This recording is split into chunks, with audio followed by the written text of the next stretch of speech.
Hey, how's it going, everybody? What's Welcome up, to Star another Wars episode family? of Collection Wars. What's up, Michael? How you doing? I'm good, Gabe. How you doing, buddy? Great. So thank you, everybody, for joining us this Saturday. Got a bunch of people already kind of jumping on. Our buddies got Matt. Hey, what's up, Matt? Got Juan up in here. What's up? Got Joseph. What's up, Joseph? Punisher XS, Chris, Marcel. What's up, Marcel? Armando, Sean, Ken, George, Star Wars Collector Corner, Evan. What's up, Evan? Lee, what's up, Lee? Star Wars Addict, what's up? Star Wars Corner. Man, Jeff, what's up, Jeff? What's up, Sean, everybody? what's up, Sean? Hey, I love that Anthony Daniels signature. Thank you so much for sending that over, man. Yeah. Bobby, what's up, Bobby? Kai, Guillermo, Kelvin. Man, we got a full house tonight. Got Joel, got Ken. I don't know if I already said Ken. Left Coast Graphics, Primetime, Russell. Oh man, Chris, Far from Death Star. All our buddies are Yeah. Thanks online. for joining, guys. Yeah. And obviously, I mean, we have an amazing guest today. Yes. And you guys are in for a treat. Definitely. And I'm sure. We are going to jump into some crazy cool stuff. Yeah, I'm looking forward to it. I'm definitely looking forward Yeah, to this. Is good. abs- absolutely. So Michael, anything with you? Well, thanks for bringing that up, Gabe. So, just wanted to, before we jump in and have a really good time tonight, I just wanted to reach out to all of our Star Wars family out there and just give a big thank you for the feedback that we got from last week's episode in regard to my best friend and brother's issue with the colon cancer and his fight for his life. And I'm sorry to say that I lost him last night. Yeah. But I do want to just put a shout out there with his name behind it and just say, look, when it comes to colonoscopies, don't sit back and not do it, because I can tell you that he would be alive and well right now if he would have caught it early enough.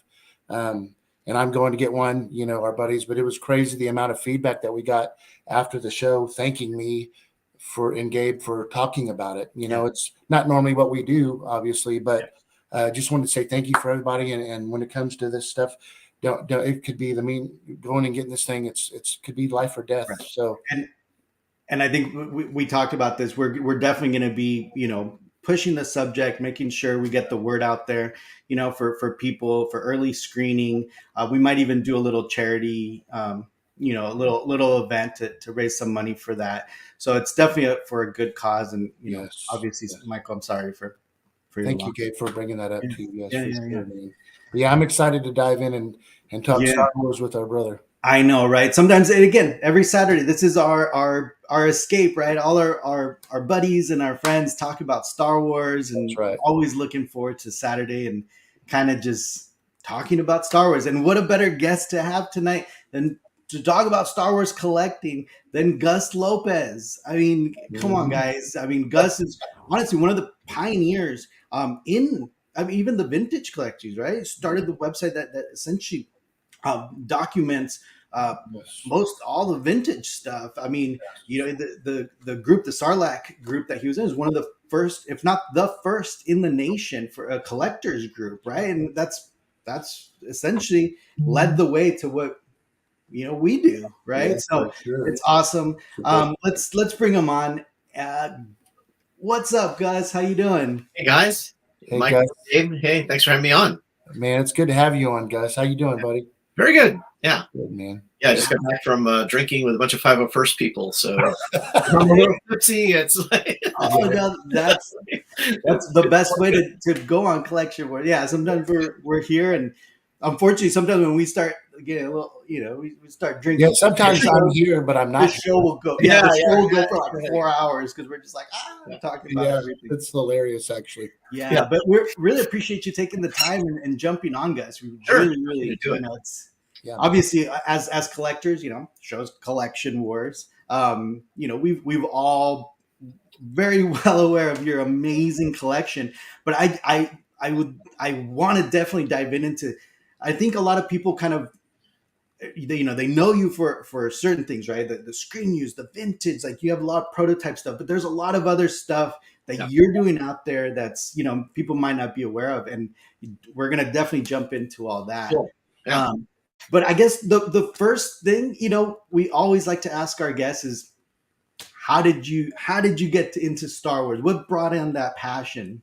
Yeah. I mean, in some ways it's like different for everybody, but then in many ways it's common. I mean, when Star Wars came out in 1977, it was so groundbreaking. I wasn't even into sort of that genre of film, but it was just like, oh my God, my life has changed. Like this, I had to see it a bunch of times.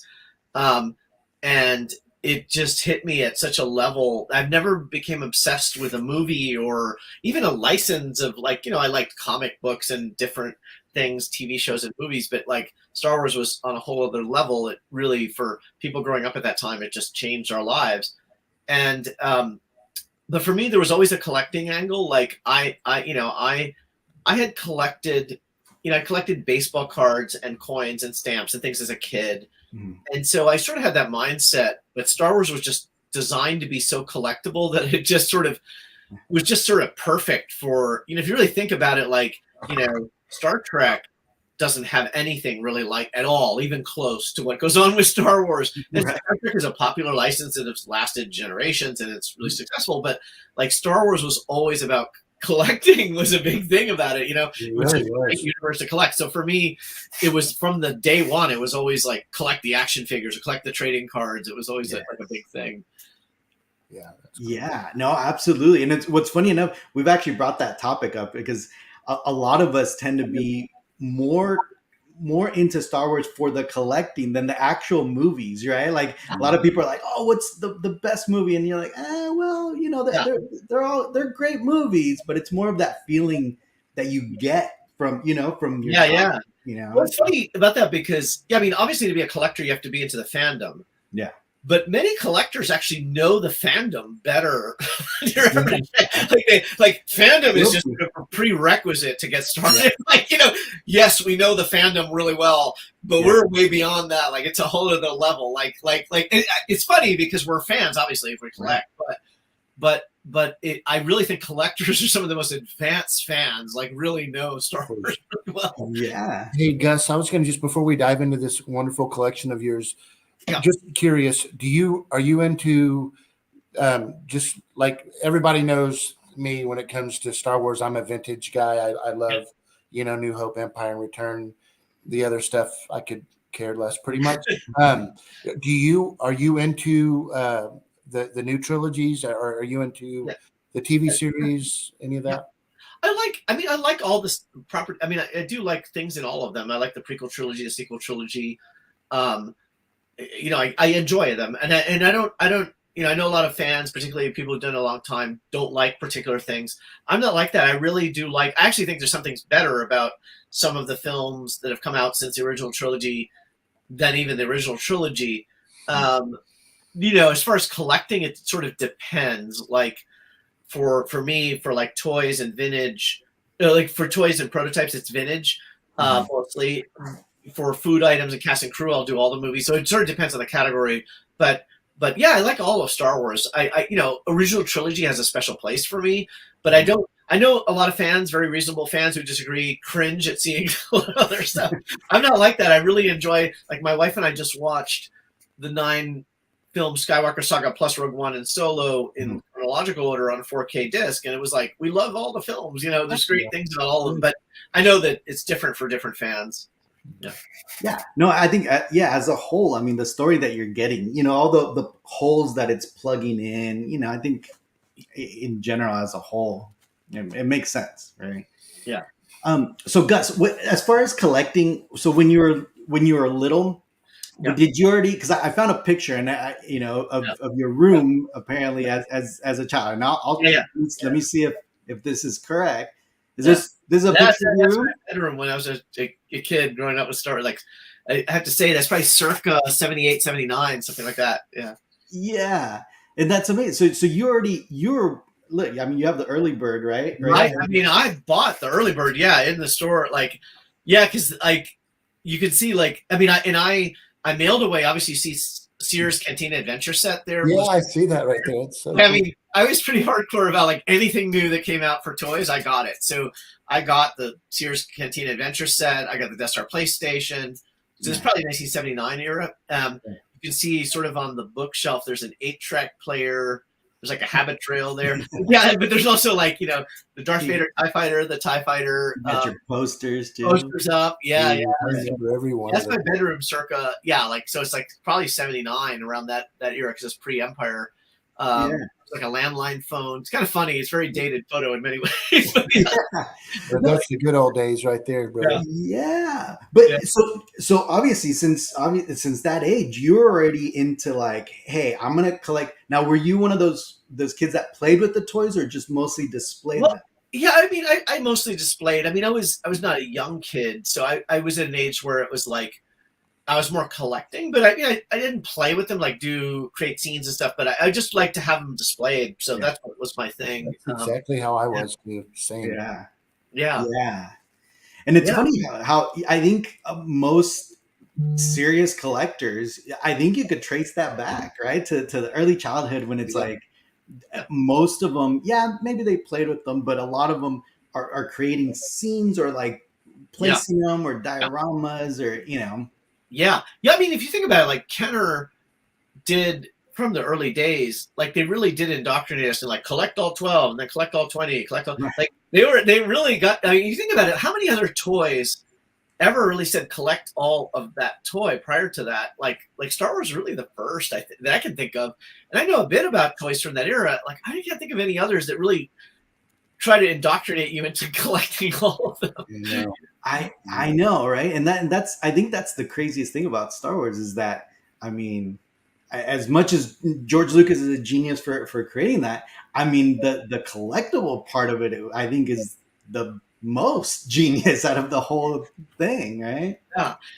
And I know a lot of kids played with them and had nostalgia about it, but it was cool because they did that scale and price point that didn't make it ridiculous to get everything, right? Like if people collected like G.I. Joe or Barbie or something from that era, it was pretty expensive to try to, like, it was actually an attainable goal to get every action figure and get the vehicles at that time. But it would like a lot of other toy lines, it would have been kind of ridiculous. And I think part of it was the price point and scale of the figures made it a reasonable thing. And sort of, even though, I mean, a lot of us were younger and didn't think of it as like collectibles and like for me, I was like to display them because they just look so awesome. Absolutely. Yeah. Cool. So besides obviously, the vintage stuff, were you always kind of collecting through, obviously through college, through high school, like, Yeah, good question. Like there was a period where it waned for me. I mean, I stayed current with the Marvel comics till they finally had the last issue of Marvel. So I did all the vintage. I mean, I bought issues 1 through 6 on the newsstand, and then issue 7 of Marvel, which was the first one post the films. I subscribed. So I was actually getting a subscription for Marvel till the end, like till the mid 80s when they stopped. And then the fan club, same deal. I was in getting Star Wars Insider till they ended in the mid 80s. And I would have stayed pretty active in it in the late 80s had they done something. I mean, it was really weird because they broke those connections. For me, the connections to fandom then sort of pre-internet with Marvel but mostly Insider and stuff. There was no online stuff really going on. So I was still into Star Wars, but not actively doing much. And it wasn't until the early 90s, and this is a similar story to many people, like the Dark Empire comics and the Zahn's books, that brought, there's sort of a renaissance of Star Wars. And then online, there was a lot of activity in the Star Wars news groups in the early 90s.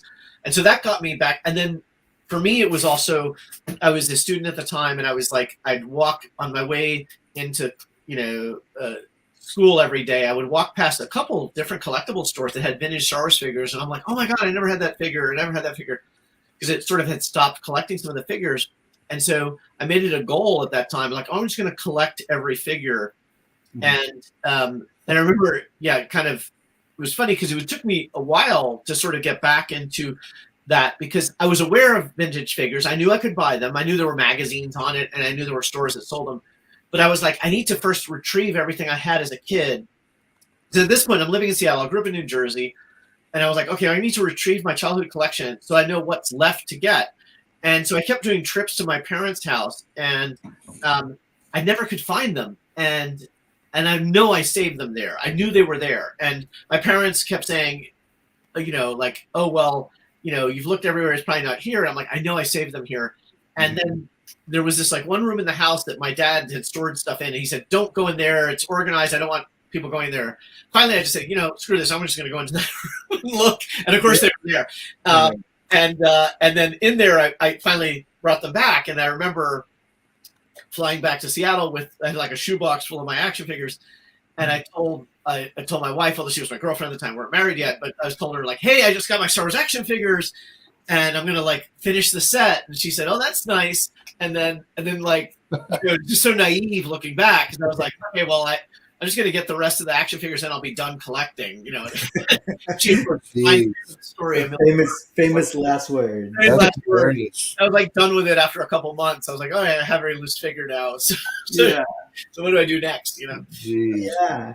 So did the progression go once you collected the vintage stuff, once you got in there, did you start getting into like the Power of the Force stuff like in the 90s and then like... Well, I had a few years where that wasn't out yet. So, I mean, I was early 90s. There was only vintage. That was it.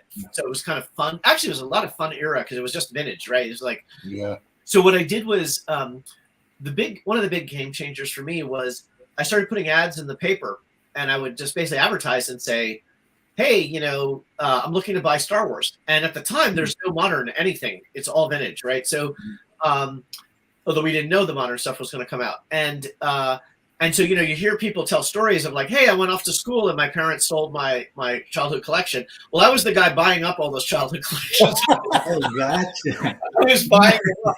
And I had like thousands of vintage action figures, like every ship. And it really opened my eyes because it exposed me to, well, first of all this stuff I never had. And not just in action figures. Like I learned like, okay, I'd buy a collection that would have ceramics, and I'd buy a collection that would have Don Post masks or posters. So I really started to learn about other areas of collecting in more depth. And I'm like, oh, I'll keep this. It's kind of cool. So it broadened my horizons. The other thing it made me realize was like, as a kid, I was like, I had a lot of the toys, but like I saved up to get them. And it was, I didn't have a lot of toys growing up. Some kids were damn spoiled. Like you buy these collections and you're like, whoa, like your parents bought you everything. Like, like I knew no kid who had like every ship. Like there were some collections I bought where it was like the kid had every vehicle and play set from like a New Hope to Power of the Force in the mid 80s and like hundreds of figures. I'm like, oh my God, like these kids treated quite well. But anyway, no, it was a great era because it just broadened my horizons and I'd buy collections with carded figures and boxed toys. And I was like, oh, wow, I love carded figures. It was sort of, it just exposed me to a lot. And I learned a lot from that. And it was like, I didn't know it would go there. It was just like, oh, this is cool. Like a lot of collection had like dozens of carded figures. I'm going to keep carded figures now. It was just sort of like random. Yeah. Everything going on was, and this is a story to tell people about. It's like, if you look back when Star Wars came out, there were the sort of baby boom generation. A lot of them were like in their 30s, and of an age where they have high disposable income. So when Star Wars came out, they could buy, a lot of great stuff at the, they had, the wherewithal to buy Star Wars things. And a lot of us grew up as kids where you're, obviously usually limited budget. But what was powerful was in the 90s, you start to have the Gen Xers like me who grew up with Star Wars, who now are like starting to get into their careers and stuff. But more importantly, we're the first generation that like connected on the internet. And so that changed the game because that was like, now we learned about all this worldwide stuff going on. We learned what was scarce in a much better way. Just the power of that to have a generation sort of descending on the internet, interested in Star Wars. It just sort of allowed the people who grew up with it to just achieve a level of collecting that didn't exist before. So I was fortunate to be on the ground floor of a lot of that. So that also played into it at that time. Man, that's Now, Gus, is that kind of what led for you to start the the SWCA. Is that Yes. around the time? Yeah, yeah. And the idea there was I had a bunch of friends I was communicating with online. At the time, people used like the news groups were the thing on the internet. Like news groups have been around a long time when, Unix systems started to, network with not just Unix, but like other online system, other operating systems, and they were starting to connect computers through the internet, which goes back actually to like the 70s. They started to create these things called news groups, and there were actually Star Wars news groups as back as the early 80s, but they really didn't pick up steam till like the early 90s. And so anyway, I started to network with people in the Star Wars news groups in the early 90s, and we did things like there was a Star Wars news group that was created like circa 91, and we created several news groups for just Star Wars collecting. And one of the things I did as I started to meet these collectors was to say, hey, websites were starting to become a thing. So I said, okay, well, I'm going to build a website that just will be a place where we'll all store really cool photos of Star Wars stuff. And that was like 1994, so it's pretty early for a website. And it was the first Star Wars collecting website on the internet for the Star Wars Collectors Archive. And I remember there were I would say like 4 or 5 Star Wars websites at the time. And so I said, I'm going to do one just on collecting. Whereas if you look back, like at the time, there were a few other websites on Star Wars, but they were broad. Like they'd cover the fan fiction, they'd cover the novels, they'd cover the comics, they'd cover the collectibles, they did all this stuff. And I'm like, I'm going to do one just on collecting. And I remember people telling me like, how can you do a website about collecting? It's such a narrow topic of Star Wars collecting. Like there's like hundreds of it's ridiculous. Like how many websites, but like, and originally, and I changed the focus of the Collectors Archive over the years. I mean, we did everything early on. Like we were the first to show photos of the Power of the Force 2 figures in 95. But then after a while, I'm like, well, play to the strengths of the archive. What was special about it was that it had lots of unique stuff you couldn't see anywhere else. That was what was special about it.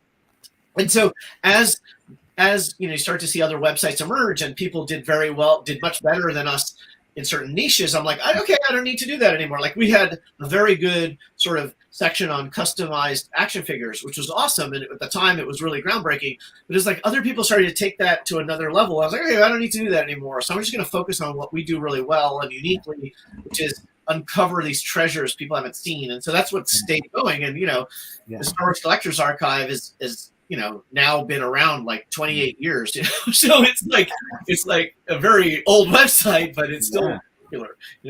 And it's the go-to, right, Michael? I mean, like when you're hunting for these vintage figures, I mean, absolutely trying to get references, trying to figure everything out. So it's definitely, I mean, still. Yeah. What's so crazy is, everybody that's listening to this awesome story. I mean, I'm like off the show right now. I'm just listening to Gus. And what's so crazy, Gabe, and to the listeners is that we all wish that we could have simply been where Gus was when we were, because I'm around Gus's age and we were so similar. But I mean, this is all pre-eBay and everything that he did to like buying all these collections and stuff. And it's just, you can't do that anymore unless you're just buying from somebody. It's just, I mean, it's so crazy. And it's awesome that there's people like Gus that have preserved all this. And like what we all do as collectors, we're still keeping it preserved. I mean, some of these are 45, pretty soon be 50-year-old toys, I know. Yeah. It's crazy. And then prototypes. It's funny you mention that, like, too, like it was the people pre-eBay who didn't experience it. So it was like I mentioned, like I'd buy these local collections and I would pay, I was a student at the time. So just keep in mind the context here, like my income at the time was like in the 90s was like $12,000 a year is my income. It's not a lot of money, right? So I don't have a lot to spend on collecting. But I'd buy collections and I'd pay people for complete loose action figures, $1 to $2 a figure for like vintage action figures. And then I'd turn around and sell them online. I keep a lot of them. I'd keep the ones I liked, or I keep multiples of stuff I like. And then I'd sell them online for like $3 a figure with accessories, mint, like vintage action figures. And they would sell like hotcakes even then at $3 a figure. And I keep doing this. And it was like, but it's funny when you look back, like the audacity of like selling figures for $3 that, when a gun is 80. Yeah, now, yeah, it's crazy. Yeah. So, like, it was crazy, but it was great. I'd like buy a local collection, could flip it in the next 3 days, and I'd have new action figures out of it, and I'd have some money to then fund other collectibles. So it was fun. Yeah. It's just a fun time. I always tell this story to Michael and our guests is when I was probably like in 94, 95, my parents didn't have a lot of money to give me. So what I would do is I would find coins and I'd find I'd ask my dad or whatever for $1. And I would go to the thrift store and go to the little baggies that they would have hanging. And I would look for Star Wars toys or just vintage toys. And I would go to this vintage toy store that was right down the street and I would trade up. And eventually I would end up with a carded figure that I would walk out with because I would, be trading up with dollar toys. So yeah, they're so available. They're around. Yeah, and even carded stuff, you go to shows, it would be just racks of carded, and something happened at some point in the early 2000s where it just sort of vanished. It was prevalent till the early 2000s, and it was just then they just high grade carded just got scarce. But I remember going to toy shows just being overwhelmed with carded figures. Yeah. No, it's insane. And look, I'm a life size, guy, not a vintage guy. Michael's he's really into the vintage. And he's the one who taught me about the Lily Letty because I grew up in Mexico. I'm an immigrant. I came to the United States when I was around 8. So I remember going to the stores and flipping around the backs, and I would look for the yellow backs because I thought the American ones were the ones that were good. Yeah, so I would literally flip them around. If it was black and white or the gray and black, I'd be like, nah, I'd put it back and I'd look for the yellow. Michael's like, now the Lily Lettys are the ones that are worth the most. I'm like, it took a while for collectors to get there. I mean, up till 2000 or so, everyone around the world was after Kenner US, and then finally it clicked to people wait a minute, the foreign action figures are interesting, they're unique, and then it flipped to now that's the stuff that people realized was harder to come by, and Lily Letty stuff is really cool because there's, as you know, so many variants, loose figure variants, you have photo variants on the cards. I mean, I love going to conventions in Mexico. Is actually I think I've traveled around the world, a lot of conventions, Star Wars conventions all over the world, but Mexico's probably number 2 after the US in terms of Star Wars fandom interest. The level of collecting and fandom is huge in Mexico. And I remember the early shows I would go to Mexico would be we'd get all the loose Letty figures at dealers would have racks of piles of the loose figures. And all the variants that now are super hard to get, they would have you could shop around. You could basically do a convention and do a run and pretty much complete your set of the Letty loose variants. There'll be enough of them at a show to do that. The Jawa with the head that comes off, or the Boba Fett with a rocket that comes out. All that stuff was at the shows. It was just crazy. And carded, they wouldn't have a lot of carded, but you'd see some carded stuff. But now it's way harder to do that. Yeah. So, so Gus, so after obviously, vintage, all that stuff, there had to have been a progression, right? And we always talk about this progression. Usually it's for a lot of the newer collectors, it's action figures to, 6 scale to quarter scale to life size to screen use. And it's this progression kind of going up. Did that happen with you eventually? Absolutely. Yeah. Because I think a lot of people see what I collect and they think that it happened overnight, and I'm going on 30 years collecting since I've been an adult collecting, so it's it happened gradually over many years, right? And for me, a lot of it was always driven by novelty. It was always about every collector's different, and I make this point many times when people ask me when I visit collections, they always say, "Oh, you must be not interested in seeing my collection." When someone shows me their collection, I'm like, no, actually, I love seeing collections because every collection is unique and has a niche. People, and the only collections I find boring, honestly, are the ones where people do Me Too collections, where they just try to copy what everybody else is collecting. Yeah, people do their own thing. It's always interesting, even if it's stuff I've seen before. It's cool because it's put together, curated in a way I never thought about. That to me is what's cool about collecting. So anyway, for me, I always chased what I liked. And so over the years, it stayed exciting because I was always changing what I liked. And it wasn't driven by the rarest or the most valuable or anything. And I have stuff that's not rare or valuable. I just went after what I liked. But it's also, when you see it over a long period of time, it's you see the end result and you think, oh my God, how'd you get all this stuff? It's like, well, it was over a long haul. Like, and I like paid my dues, and it was gradual. And I developed my taste, and I refined my taste. There were things I used to collect replica props pretty extensively. And then as I started to get more into original, I was like, okay, it's getting kind of confusing showing both. So I'm going to like prune my replicas. That'll raise me some money to buy originals, and it was like, reinventing what I was focusing on. So yeah, for me, it was very gradual over the years. Yeah. And I think that's very important for especially our viewers to hear, because we get that a lot. I think in the collector community, you see big displays kind of like Michael's, like myself, we see that, and immediately they're like, oh my God, like, where did you get? And it's like, look, it's a gradual thing. Like, you're a collector, you're getting it in pieces, and you're curating it as you go. So I think that's perfectly stated. I mean, that's, and a common mistake you'll see is the people that jump to, they see that, right? They see these amazing collections and they're like, day one, I got to start collecting. And I'm like, no, you don't. Like, take your time. Just like, there's no rush.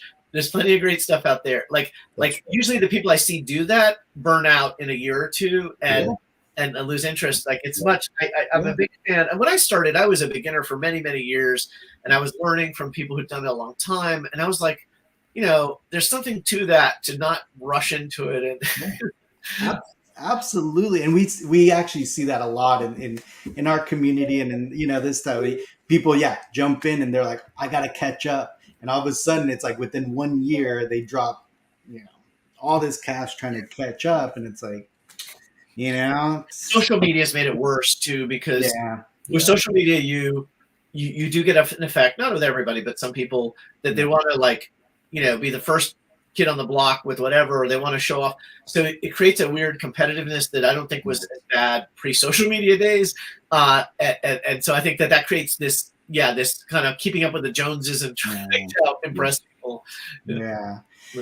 Well, I think we need to jump into some of those pictures that you sent us, because I mean, again, our viewers are going to just, I want you guys to know I've got a pretty extensive collection. Everyone knows my collection, but guys, this is the grail of the collection. I respect this gentleman. And we're gonna start slow here. Right? Okay. We're gonna kind of work. We're gonna kind of go big and then kind of narrow down. But let's start with some of the vintage stuff. Yes. So, what is this kind of your original? Yes, I have one room in our house that's just the vintage room. I mean, basically, you can not really see it, but sort of on the left wall to the left there are the box toys, and then in the other two walls in front are the carded action figures. Sort of from A New Hope to Power Force Droids and Ewoks, and it's a full set of them. And most of this set was assembled in the 90s, and a lot of it was from buying from local collections. But I was really picky early on, so most of my stuff's pretty high grade. I actually own very few graded figures. The only examples of graded figures I have are ones I picked up in the last few years, where like I upgraded some on condition, and most things are graded now. But I bought a lot of my stuff, just carded figures with it, and I put them in acrylic cases eventually. Yeah. This is I just throw them in acrylic cases, and then these are like IKEA Billy cases. But like, here's the thing: like, no matter how advanced I get in collecting, the vintage collection is something you never get tired of. It's such a classic. It's so weird, like, because people think like, they're sort of like, how are you going to keep him out down on the farm after he's seen Paris kind of thing? Like, as you start to get these advanced you own the Death Star and you own Han Solo's jacket and all these things. And I'm like, the vintage action figures, there's nothing that ever tops it. It's just sort of a classic. I agree. I'm 1000% behind you. It's the best thing. We always talk about if there's a fire and we have to haul ass out of the house. That's what I would grab as my original action figure case with my figures, and I would be gone. So totally. It's just you never get tired of it. It's so spectacular, and it's sort of the core of collect. So I have a room dedicated to just showing my vintage collection, and those display nice. You got them well displayed. Beautiful. Yeah. Yeah, it's a pretty simple way to display. I mean, it's actually not a very big room. It's like a 10 by 10 room, but it's basically just Billy bookcases and with the glass doors on them. So it's a very good way to display them because it's like you basically can get 4 on a row, you know, and so yeah, I mean, just with a bunch of them together, you can show the whole collection. And I put the Tri logos on you can see on the top shelf, and all the U.S. ones are sort of, and I also have other foreign ones on the top shelves, but then yeah, all the domestic ones are all on the lower shelves. Man, that's awesome. Yeah. And yeah, I mean, it's the vintage is what kind of brings us back to that childhood, right? Like the memories as a childhood. So yeah, you see all those carded figures and immediately throws me back to like Toys R Us, you know, walking in there, and it's just such a great feeling to see that. For you people that are just getting into vintage, I want you to know that this picture up right now is like holy crap. Just not to get into it too deep, Gus, but I don't know the story behind the story of how you picked these up, and I'm sure the story is real similar to a lot of the protos that you have. Yeah. But let everybody know the story. Yeah, I can give the background. Like, so, you know, once I put my vintage collection together, you know, one of the things I was just pushing for was like, you know, what ifs, or what was Kenner considering that they never made? And it was surprising. There's actually a lot of stuff that Kenner in the vintage years thought about making that they never made. And so I got this idea in the early 90s, pretty much before almost all collectors I knew, to say, I'm going to go find Kenner people. I'm going to look them up. I'm going to call them. I'm going to just try to find out what was made. And so circa 94, I started, like, it's pretty early, right? Like, I hadn't been collecting that many years. Circa 94, I started flying out to Cincinnati several times a year and just go find Kenner people and see, what did you save? And I would pick up stuff. And it was really cool because if you could imagine, like, you're really into vintage stuff, you've seen everything that's ever been made, but you're like, wonder, well, what could have been? And that's what a lot of this photo shows. I have a room in the house with vintage prototypes. And this is just one of many display cases in that room. But this one's spectacular to me because it was like, okay, first on the top row, you see 3 different outfits and new boxes for Han, Luke, and Leia for Empire Strikes Back. You know, it's Empire boxes. They have the outfits from the new movie. And these are like handmade prototypes. There's maybe like 3 or 4 examples in the world of each of them. And it took me many years to find all them. I mean, it wasn't all from one source. It was, I got some of the boxes from one source, another box from another source, and then the 12-inch figures from different sources. And then the ones on the bottom are, you see like 6 different fashion outfits for Luke and Leia. Like, we have Luke in the X-Wing outfit and the ceremonial outfit. Those are 2 movie ones. And then the other 4 outfits were just sort of like random fashion outfits. And then there's like a Lando outfit there. So there's several different things. And it was like, oh my God, like the 12-inch line, they were going to go further with it, but like they killed it, you know, circa Empire Strikes Back. And so this is the stuff they would have made. And so, yeah, I have a room just filled with stuff like this. And so it was just, for me, it's like, for the vintage collector, it's like the what if, what could they have made? And then you see below that, like the talking Yoda doll, like, and there's some early samples of it, but basically there was a pull string talking Yoda doll with some like early 80s technology for recorded, you know, doll talking. And it was such a cool toy, never made. Like, you know, it's incredible there's anything that's Star Wars that was never made. Did you hear that, Armando? I think that Large Best and Leia is rare. Yeah, it's rare. It's never been released. Never been released. That's been released, brother. What's the story behind that 3PO, Gus? Because the 3PO looks like the normal 3PO, but it's altered. So they have like one of those wind up things that on his side that actually causes him to walk. So it's like a walking C-3PO. So it was like going to be a concept for a Empire Strikes Back. It looks like a normal toy, but if you look at it closely, he's got, I can't really even tell what side. I think it's on his right side. A thing you can crank to get him to walk. Oh. What's so absolutely amazing and awesome, Gus, I don't know if I'm sure you've thought about this, but not just do you get to document all this stuff for the archives, but if you wouldn't have done what you've done to go and find these things, odds are they would have been tossed out or you know, so there's a lot of that stuff now. Well, yeah, that was the thing. Like, yeah, it's hard to say what would have happened. Like, there's definitely stuff that got tossed out. I mean, we talked to people who threw things out months before we met them. Yeah. And we had people that I know would have thrown it out if we hadn't discovered them. There's definitely that. And, it's hard to say. I mean, after I started to do this with friends, other people started to do it too. And, you wonder, like, well, would people have started to do this if we didn't do it first? No. I don't know. Like, but yeah, a lot of stuff did get thrown out. I mean, there's a lot of stuff that no one valued it. It was just sort of junk that people brought home from Kenner and had their kids play with it. I mean, there are a lot of stories about people who brought stuff like this stuff home and let their kids play with it, and then the kids threw it out like any other toy. So, I mean, that happened a lot. So, hey, Gus, what's up with that Leia? What's that thing strapped on? Right, that's a which Leia. Yeah. That's like that's a circa mid '80s toy. So basically, they were coming up with concepts for new action figures. So they take the Leia Bouch disguise, and they took that action figure, and they did this like backpack head mounted rocket. Like it looks like something out of like G.I. Joe or something. Yeah, That's a great eye, Gabe. I didn't see that. Yeah, It's like an obscure, one of a kind. Kit bashed is the term where they take things out of other toys or other models and stuff, and they kit bashed a concept of a new Leia action figure. So it was something I got from a Kenner designer that was a one-off design of a new toy concept. That's insane. Yeah, That's it's funny that a friend of ours that's on our show all the time, Jeff Sage, he took the time to get some good cardstock paper, and he's big into autographs, and he sent this out to all of the Kenner makers out there. So he would send it to this one for an autograph, get it back, and then send it to this one. This one might take 2 months to sign it and get it back. But he finally got a huge list of signatures from all the Kenner toy makers for the Star Wars side. Oh, that's very cool. Yeah, and a lot of them that we're going to be having on our show. We've had a few on the show already, but what's really, really cool, what he had brought up, exactly what you said and what you did before everybody else.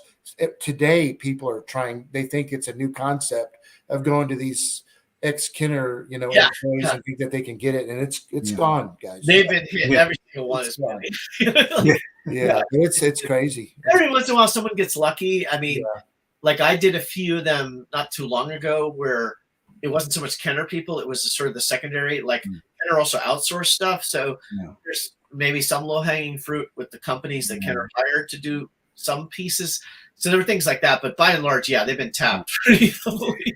Because I even saw, I think, within the last few years, you found the mold for the Han Solo and Carbonite, right? The Power of the Force one. Yes, that came up long ago.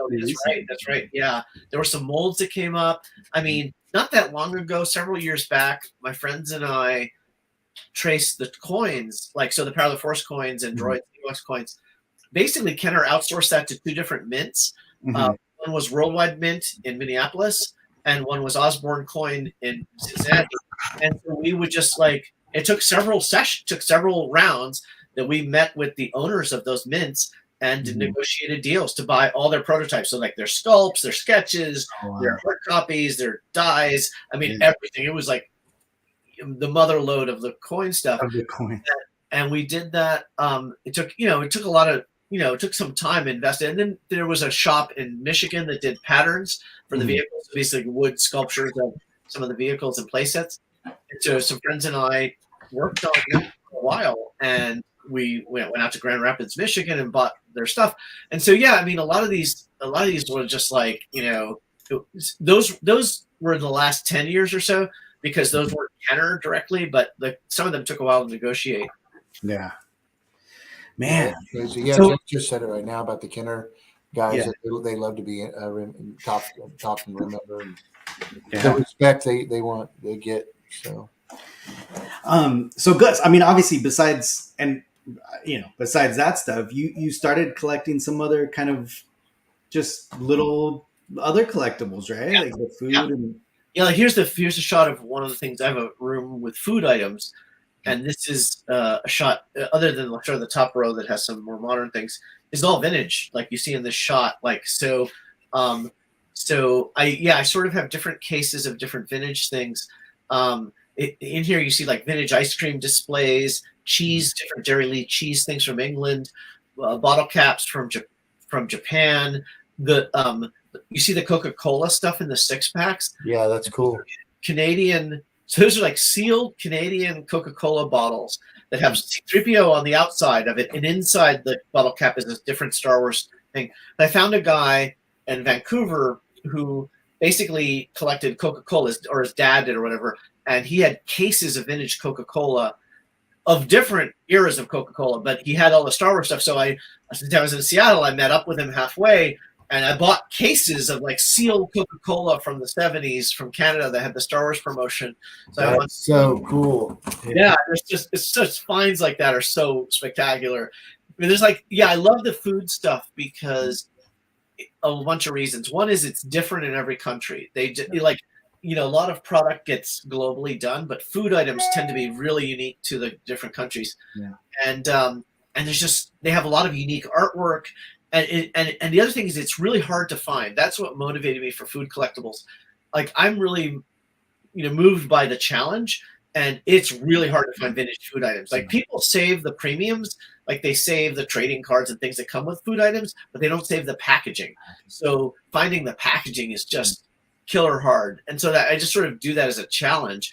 And that's a lot of the stuff you see here is just like some examples of packaged stuff. On the lower shelves, I have the more modern food items, which are also very hard to find, by the way. You think like modern food collectibles would be easy. I'm like, even in your own country, so like even in the US, sometimes it's hard to get all the food items when they do a promotion. Yeah. But like, now take it up a notch and say, okay, I want to collect it internationally. Like, you got to have like, there's like, and we'll see it probably later, like with cereal boxes. Yeah. Like, I have an extensive network of people who look for food items for me around the world. Yeah. And it's tough because that's on the shelves for like a month or two and then gone and never coming back, and nobody saves it. Yeah. So to collect that, you got this narrow window of time that you got to strike, and you got to be aware sometimes that the stuff's coming out. Like, you'll give an example. Like, I was at a convention in Guatemala several years back, and while we were there, they had a Clone Wars oatmeal promotion in Guatemala, and they had like 56 variations of this oatmeal, by the way. Mm-hmm. And so we were like hitting all the stores. I was with friends who were into Star Wars, and so all of us were like buying all these oatmeals in Guatemala. I'm like, nobody knew about this promotion. It was this obscure promotion. Like, who would have known? It's Guatemala exclusive Clone Wars promotion, and it was just like we happened to be there buying it. But it's super hard to collect. But like, when I started collecting food items, no one was into it. Yeah. Like, now it's huge. It's like there's a Facebook group, food collectible. It's like really hardcore. Like, people are really into this category now. Well, I mean, if you think about it too, like, right? I mean, what other category would throw you back into your childhood, right? Because you remember going to the grocery store, you remember seeing these items, you remember getting them, as a kid, and how else are you ever gonna, I'm sure even people watching right now probably spotted a little thing like in that display case, and I was like, oh my God, I remember getting those as a kid. Yeah. Like, yeah. Amazing. Like, if you look in the upper right corner, you'll notice there's a couple, you'll see there's 2 high C cans there. Yeah. Yeah. There's also 3 bottles of, the 2 high C cans are from the US. There's like a grape one and an orange drink. Yeah. And then there's 3 bottles of soda from Sweden. Those are Swedish Star Wars cereals, sodas. I mean, and like, who the hell saves that? Like, who saves a high C can from their childhood? Like, nobody does. Like, are those full? Are those full? No, they're empty. So most food collecting people empty the products. Okay, I wasn't sure how you did that. It's a tough thing to save. Except for the Coca-Cola, right? Yeah, the Coke is the exception, but the Coke is sealed and it's in bottles. If it were in cans, I'd probably empty it because cans deteriorate, but bottles hold up pretty well.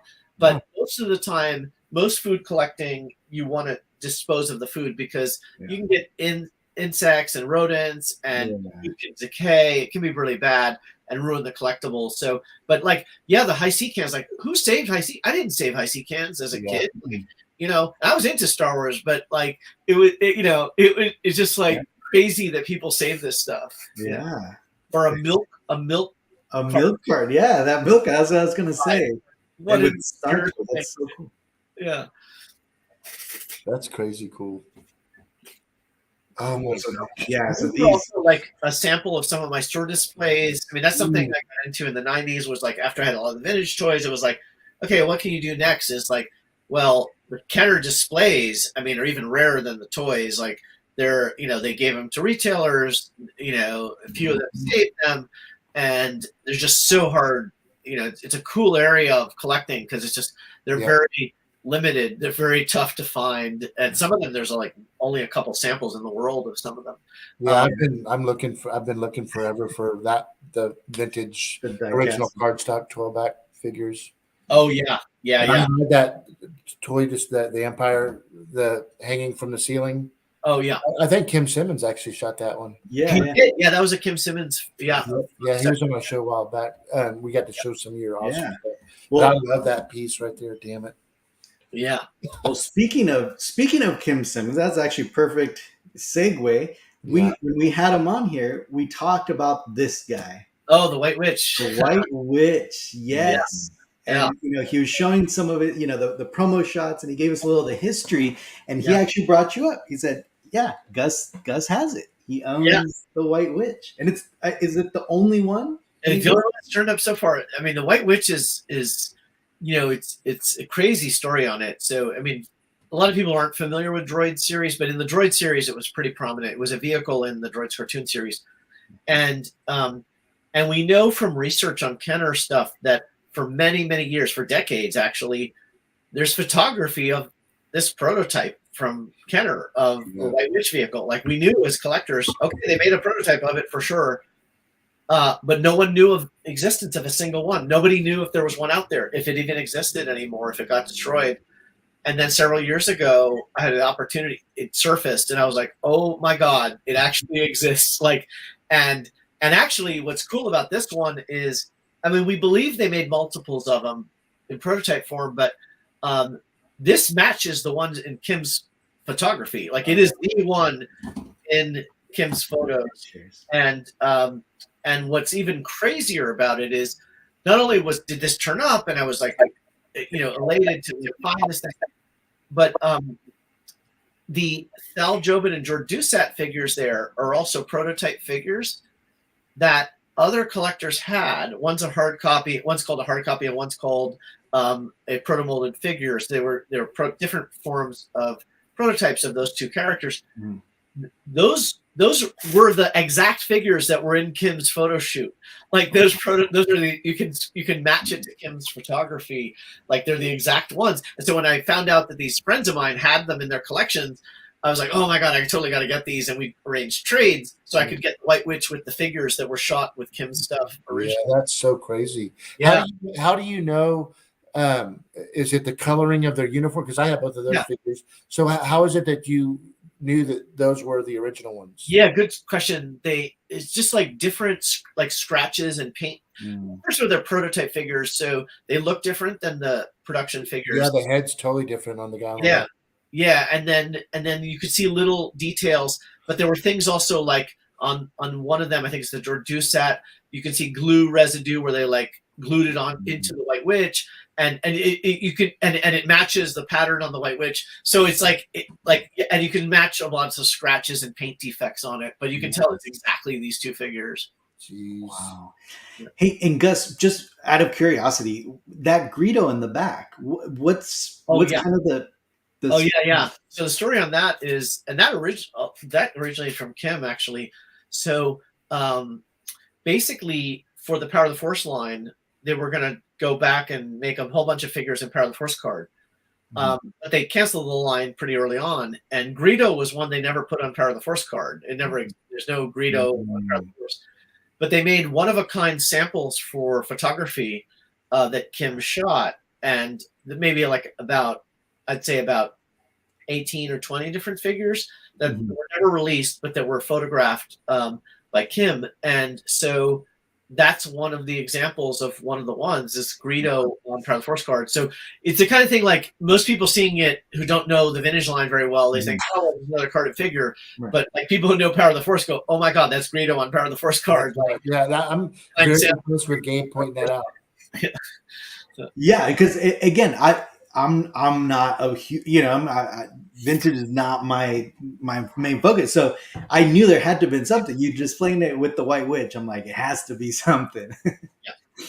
Beautiful. That ship is badass. I wish they could have somehow, like they do in a lot of the McQuarrie version, put them in the newer films. That White Witch would be a cool little ship. I wouldn't rule it out. Like they might do it. I mean, it's a huge ship too. You can sort of get the sense of the scale from the figures. Yeah. Like it's much bigger than I ever imagined it was. It was like, wow, this is actually a pretty big ship. And it has a lot of working features. Like it has a compartment for R2D2, and it actually will lower, and you can put R2D2 in there and lower it down and stuff. It's pretty cool. It has like break apart wings and things. It has a lot of features built into it. It's a pretty cool ship. Man. God, when people talk about Back to the Future, when would you go back? Damn, I can tell you what year I'd go back, and I can tell you what Gus would be out of luck. Yeah. I'm so impressed, Gus. It's so amazing. I mean, I know we can't do a 10-hour show, but I would love to hear the story behind every one, man. Yeah. It's so funny. badass. You mentioned something that's funny. It reminds me of this conversation I have with friends. Is like, if you had a time machine, where would you go back and all that? Yeah. And I remember like these friends of mine saying, yeah, I mean, I'd go back to store shelves and buy vintage Star Wars. And then I'd take the time machine and go kill Hitler. I'm like, oh, in that order, you'd buy vintage. That's your priority, right? That's hilarious. That's hilarious. Oh man, that's awesome. Yeah. So what can you tell us about this guy? Okay, this is a rehearsal puppet of Yoda from The Empire Strikes Back. So you can see it sort of looks like a Muppet kind of version of Yoda. So it's not the on-screen Yoda, but this came up for auction quite a while ago. Maybe like, I'd say like 15 years ago. Actually, not that long ago, probably 10 years ago. And then basically what happened was when it came up for auction, people didn't know what it was. Like they saw it in the auction catalog and they're like, what is this weird version of Yoda?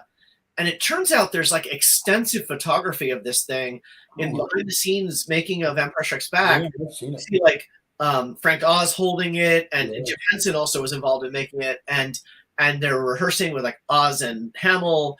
And so this is basically a working Yoda that's fairly well preserved. Yeah. And what's it made out of? What's the material made out of? Yeah. Gus, what's the material made out of? Yeah, it's like a foam thing. Like I don't know what it has some like hard plastic parts. You can sort of see it in the elbow there, but it's mostly like a foam thing. So if you can sort of imagine what like a Muppet is like, that it's made like a Muppet. But the idea was to get the working components so that they could figure out how you'd animate it or not animate it, but like how Frank Oz would hold it and then interact with Mark Hamill. And what was cool about it was when it went up for auction, like people didn't know what it was. So the bidding could have gone really crazy had people known what it was. And so after I won it, I went back to people who had said, oh, I wonder what this thing is. I said, well, actually, here's a bunch of photos of it behind the scenes. It turns out it's actually a pretty well documented piece. Yeah. So which was fortunate for me because like people didn't realize this. So the competition wasn't too bad for it. Yeah. That's something you got to make sure you're definitely preserving so it doesn't deteriorate, right? Yeah, right. Yeah.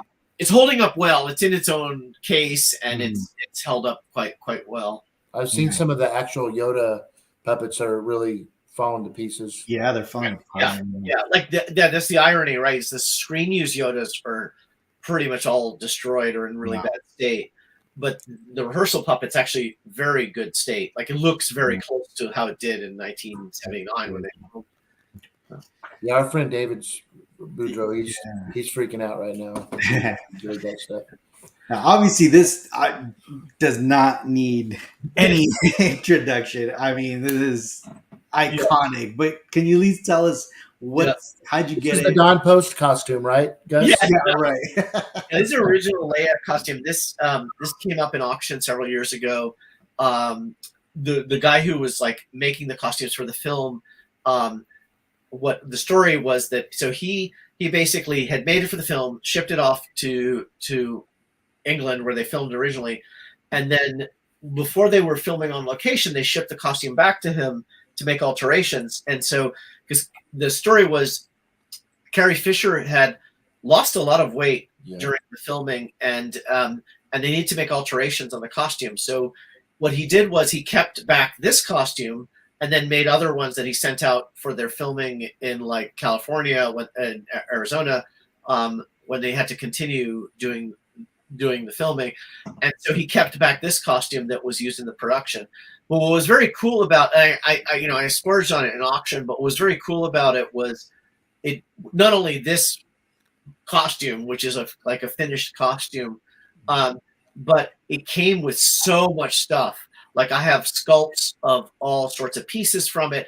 I have alternate versions of the costume, so different pieces that were made, alternate versions of it. I have sketches of the costume, photography of like a model fitted on an early version of the costume. I have photos of Carrie Fisher where they're testing the hair, how they style the hair for it. I mean, and then there's really just incredible historical stuff, like the measurements they took of, like they take like about 30 different measurements of Carrie Fisher to fit the costume, and just crazy things like that. Like and one of the things that weird trivia is like when they were filming Return of the Jedi, they show her weight on this thing. She weighed 89 pounds when they filmed Return of the Jedi. It's just like, oh my gosh, she was like so light. It's like she was shorter, but like still 89 pounds. It's like wow, But anyway, it has all that stuff. So it was like this historical, treasure trove of stuff around this costume, which is obviously one of the most iconic costumes in Star Wars. Yeah, beautiful. Yeah, I actually remember that auction. I remember seeing that, and now it's like, oh my god, all the little pieces. I do recall that in the sketches. Yeah. And then this guy. Now, I think a lot of people would probably immediately think this is Dak's helmet, but is it? No. It's very close to Dak's helmet. It's not Dak's helmet though. It's a different. So this is a Rebel pilot helmet, obviously, and it actually is used in all original trilogy movies. So all of the Empire Strikes Back Snowspeeder pilot helmets are all A New Hope helmets that they retrofitted. So what they did was they took all the A New Hope helmets, and you see the liner on the inside of it, this sort of padded and insulated thing. Mm-hmm. Those didn't exist for A New Hope. They added them for Empire Strikes Back, which sort of makes sense. Like you'd sort of expect snowspeeders would have like insulated helmets or whatever. So they added that, and then the visors, most of them weren't yellow. Luke's was, but like in A New Hope, hardly any of them were yellow. They added yellow visors to, and I think most of them were like a gray kind of or smoke color for A New Hope. They made them all yellow for the Empire Strikes Back. So anyway, all of the Empire helmets were used in A New Hope. They didn't make any new ones, and then they just updated them. And then this one is screen matched to one of the snowspeeder pilots in Empire Strikes Back, and then it's also screen matched to a behind-the-scenes photo in Return of the Jedi. I don't know if it ever got screen time in Return of the Jedi, but they still had this helmet during the filming of Return of the Jedi. So it was actually used in all of the films. But yeah, there's the photo with the pilot. So this is the pilot when they're like, in the Rebel base and they're getting into the snowspeeders, and you can the giveaway is if you look at scratch on the blue. Yeah, you see this like exactly this helmet. And it's close to Dax, but it's not Dax. Dax is same style blue Rebel insignia on a helmet, but it's not. I've looked at closely at Dax, and Dax is different. Gotcha. God, man, still, I mean, crazy. Yeah, and I've always liked these helmets, but like when I finally owned one, I was like, oh my god, I really love these helmets. These are such great helmets. Like they're so cool. It really didn't fall in love with it till I actually had it. It was really kind of crazy because I'd seen them all my life about, Star Wars Rebel helmets. But then I'm like, oh my god, these are really great helmets. Yeah, man, that's awesome. Yeah. And then we got this piece. Yes, this is Palpatine's couch. Is that where you're watching the Super Bowl tomorrow on, or what? Yeah, right. A very comfortable couch, though.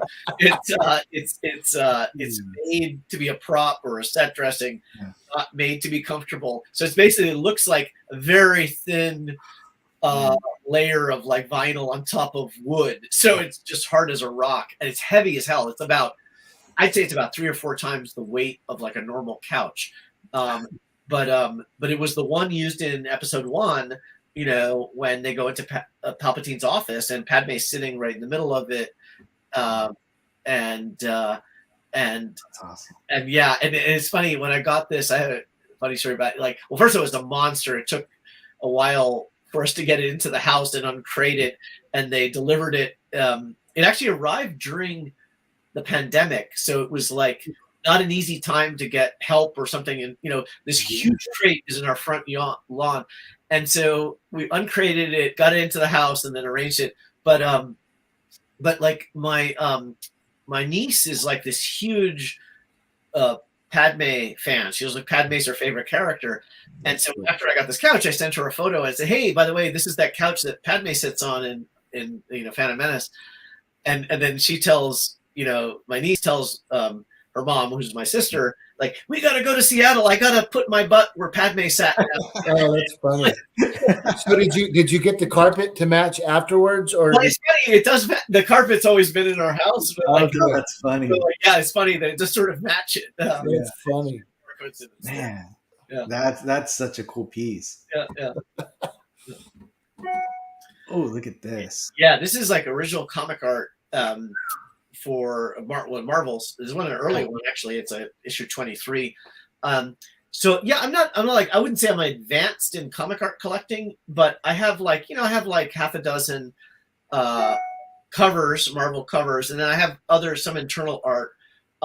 It's one of those areas that I started to just dabble in. I wanted to get a few examples of Marvel cover art, and now this has gotten insanely competitive and expensive. And I haven't been doing it very long, just a few years. Mm-hmm. But I was like, I really want examples of the Marvel artwork. And so comic art is just one of those genres of collecting just broadly has gotten crazy. And the Star Wars ones in particular, like a cover like this, maybe like 10, 15 years ago would be like cost thousands of dollars. Now they're like pushing like 6-figure for a cover. Like it's just so insanely expensive. So they don't come up very often. I'd say like every couple of years there's one Star Wars cover. I mean, they only did like 100 something issues, so there aren't that many examples out there. But I feel fortunate. I have a few of them. So nice, pretty awesome. That's awesome. So this is the Hoth Bacta chamber. This is for the McQuarrie. They did a Hoth world with several play sets, and they were going to extend the Hoth world and have the Bacta chamber where Luke, sort of rejuvenates in it. And it was going to come with 4 different figures, like a new version of C-3PO, and then 2-1B and FX7, which were new figures, and Luke in diapers from the Bacta chamber. And the toy was crazy. It was like the idea, you see these tubes and stuff connected to it. The idea is you put Luke in that like gray thing, dip him into the Bacta chamber, and then the Bacta chamber actually had water that would fill. It wouldn't touch the figure of Luke, but it would go around it. Around it, yeah, and it would create this illusion of dipping it in Bacta solution, and it had pumps, and you would hit a button, and it would actually pump water in. So, I mean, it's a crazy, complex toy. But anyways, there's maybe, I think, 2 examples of this in the world that people know of, prototypes of this. So, and this was cool. I got it also with the box, which was kind of awesome to have. Yeah, that's crazy. Box for it too. Yes, are those metal figures too, like the rest of the? Yes, they're all painted metal figures. Yep. Wow, they go into a lot to just put the production together for a prototype right before it even goes into production. Yes, and this one came very close to being sold. Like they had it photographed, they had it shown at Toy Fair, they had it in retailer catalogs. Like it was really close to being, but then they pulled the plug on the whole micro line, and so this never got made. The decals, are they staying on pretty good? Everything good? They are. Yeah, it's on pretty good. Like it hasn't really peeled that much or anything. It's stayed, and I've had it a while now. I've had it now, I'd say about 20 years. So I love the micro collection. I have all the, of course, the original ones, but yeah, I mean, a lot of people didn't collect as a kid, but among collectors years later, it's me too. Yeah, it's beautiful. I never had micro as a kid, but I grew to love it. Yeah. So this is a matte painting from Ralph McQuarrie who did it. So when you see in Star Wars: A New Hope, when they do the Death Star trench run, like there's 2 times where you see this wide angle shot of the Death Star trench. Well, this is the shot. This is what you see from sort of the pilot's point of view in the cockpit. And it turned out Ralph McQuarrie painted this thing, which is amazing. And I mean, McQuarrie, of course, his concept art is just spectacular, but he also did a lot of production painting. And I never knew that. I did not know that he did production stuff. I never knew that. Wow. Yeah, he did quite a bit. He did some matte paintings, and he did stuff to help them. He was just full time on everything for Star Wars. And so when they got to this phase where they're working on the actual film and they're past the concept phase, he's actually working on some matte paintings. Yeah. What's the size on this, guys? Is it pretty? Yeah, it's like I'd say it's like 2 feet by like let's say 4 feet, something like that. Okay. Yeah. And it's an unusual matte. I mean, matte paintings. I have other examples of matte paintings. Not many. I mean, most of the matte paintings Lucas still has. I only know of 3 that are in private collections from Star Wars, and I have all 3. So there's this one that's painted on a board. I have an Ewok film one that's painted on glass, which is the classic way matte paintings are done. That's cool. That's how they did it, right? They use glass with special lighting, and then I didn't know. I'm not sure how they did a lot of that. Yeah, they used a lot of them. They actually used like panels from showers, like those glass sort of vertical panels you see at flat. Turn it horizontally and then just paint on glass, because glass is just, I guess, has the right properties to do, because they usually will leave an area that's not painted to show the live action and stuff. So anyway, they usually paint them on glass. I have one on glass. I have this one that's on a board, like it looks like an acrylic painting on board, and then I have a huge one that's like, oh man, it's probably like 16 feet wide canvas painting that's from Empire Strikes Back. That's the Hoth background when they did the miniature special effects. They had this massive canvas painting, matte painting in the background. So I have that one too. Is it displayed? Oh yeah, I have it displayed in our house. There's this one, pretty much only one place that we can display it. It's so huge, big. But it's perfect where it's displayed. And it's a gorgeous painting. So matte painting, I love matte paintings. There just aren't a whole lot of them out there. And this one happens to be by Ralph McQuarrie. And it gets 2 times in Star Wars you see it. Like you see it when I'm trying to remember which the Y-Wing pilots use this, and I don't remember if Luke does it or Red Lead or one of the other runs on the Death Star trench. They show this, so it's just such a great painting. Well, I'm going to jump back, but because I actually have your Instagram up. Speaking of McQuarrie, I wanted to show this piece because I was like, wait, what is that? Like, is that his paintbrush? Like, yeah. So this is, I mean, the photo is the artwork is not original. It's a lithograph they sold at Super Snipe. So the more common way you saw this, like Luke and Vader dual concept painting by McQuarrie, was in the Star Wars portfolio. That's where people saw it. This is actually larger. This is from there's this comic shop called Super Snipe in New York. I don't know if you guys have heard about this, but there's a comic shop that George Lucas co-owned, and in the 70s they actually sold McQuarrie lithographs and Joe Johnston lithographs there from Star Wars, and very limited runs of collectibles. But this is one of the lithographs they sold at that shop. And how big is that? Yeah, it's about I'd say Jesus, 2 feet by like 1.5 feet. And so I'd say it's about 50 to 70% bigger than the portfolio version of that. And so I love the Super Snipe thing. And then what I did was I got the original paintbrush that was a McQuarrie paint. The original part here is the McQuarrie paintbrush. It's actually an old paintbrush he had. And I knew people who knew McQuarrie and had saved some of his paintbrushes. And so I asked if I could just buy one of the paintbrushes. And they had done similar concepts themselves. They had taken some photographs or paintings of stuff that McQuarrie had done, and then matched them with paintbrushes. And so I just sort of had a similar thing done. Beautiful. How is that displayed, Gus? Yeah, it's just on. It's in it's sort of a velvet matte frame, and in sort of the paintbrush is sort of recessed into it, and so they can have a flat sheet of glass on it. What would be really cool is if you could do a back mat behind it with like a 1-inch gap and light it. Remember the frames that they're limited frames that I'm sure you have those that have you push the side button and the light comes on the lithophone. Oh yeah, that's a cool idea. Yeah. That would really be, I mean, can you imagine if you could backlight? Yeah, that would be for something like awesome. that. Highlight the paintbrush. Yeah. So yeah, hit me up, Gus. This is Dang, brother. Luke's belt, New Hope. Look at that. Yeah. Okay, what we got to know the story behind this. So. Yeah. So this is the only belt, as far as I can tell. I'm pretty certain of it at this point.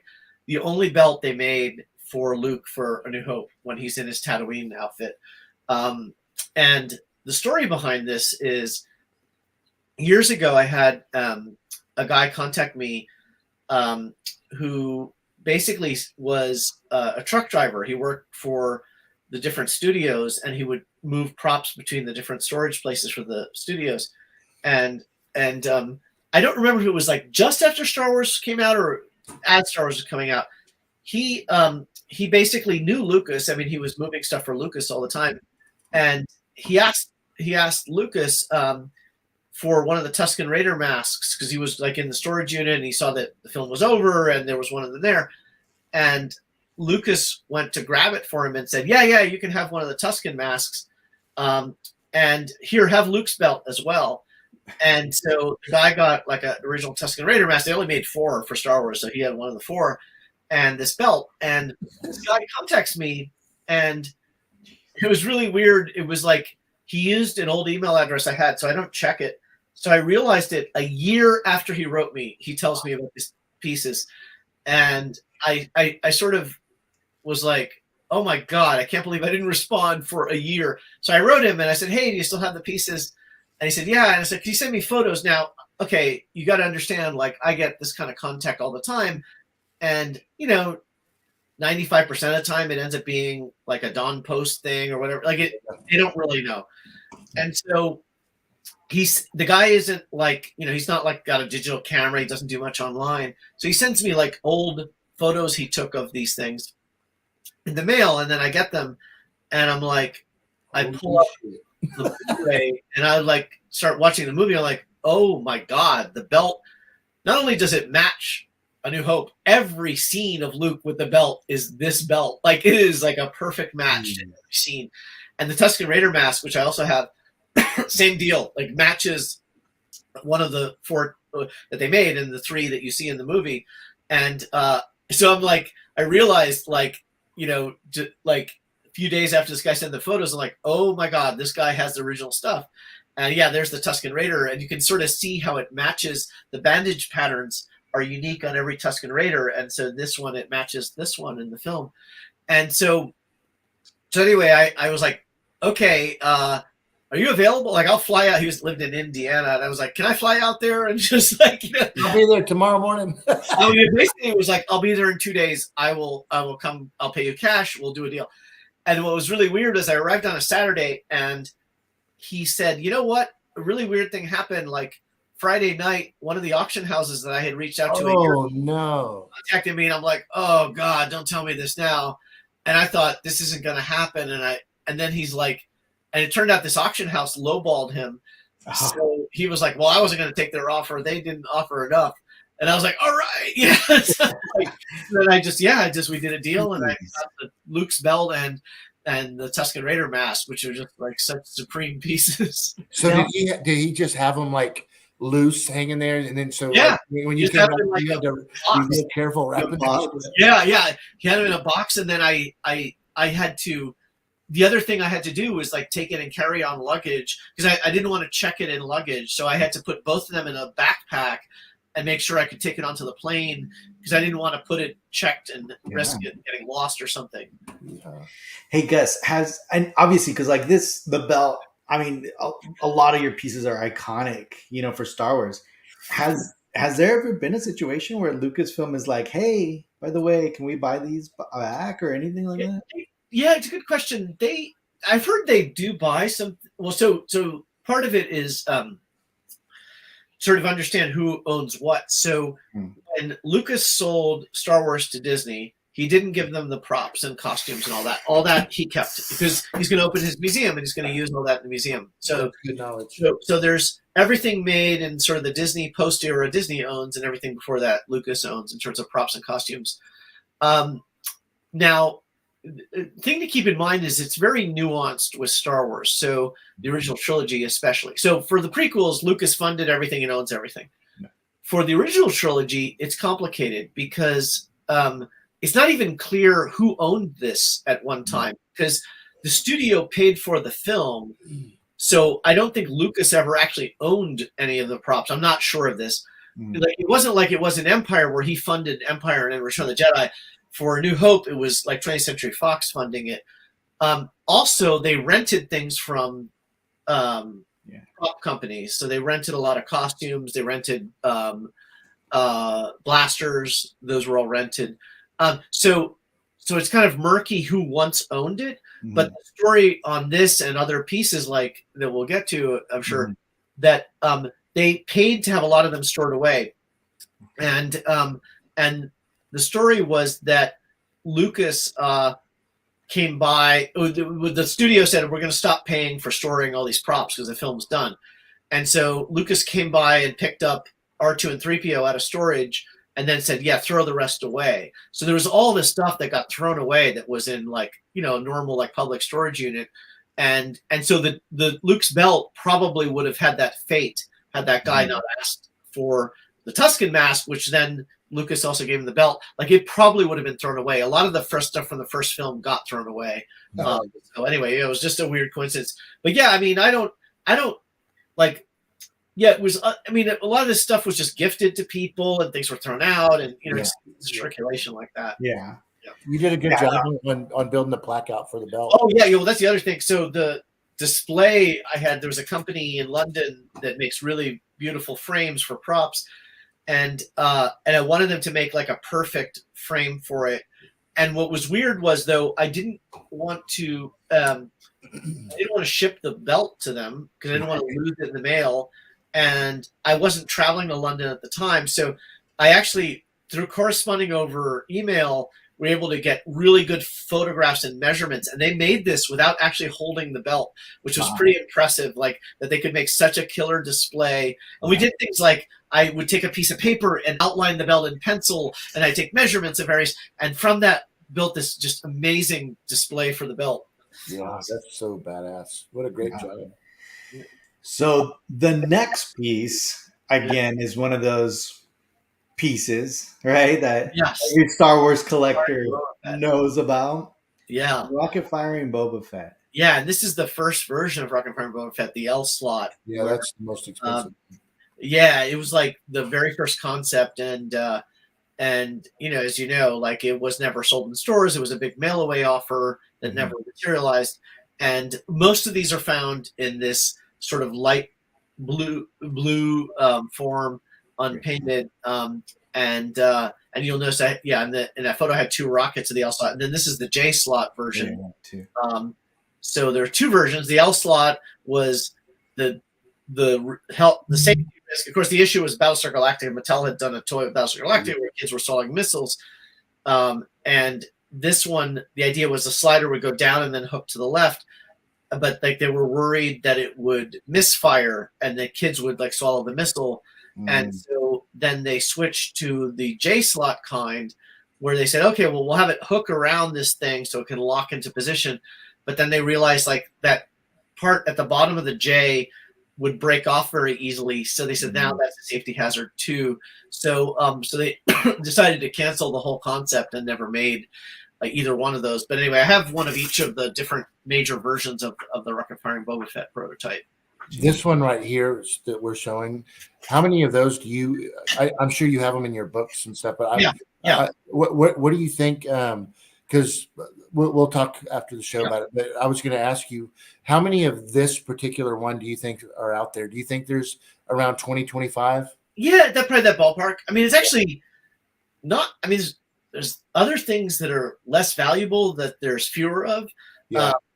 This is so high demand. It's just such a classic prototype that the demand on these is intense. But yeah, I'd say it's probably like a couple dozen of the J slot ones in existence. I saw the other one online. I don't know if it ever sold, but I can see someone paying. But it was at the 175,000 range. Yes. the last few that have sold in this range of like $150,000 to $200,000 for them. Yeah, that's pretty cool. So yeah, this is a sculpt of Chewbacca, the original Chewbacca action figure that I got it from a Kenner sculptor. So it's like one of the first 4 action figures. So it's pretty major.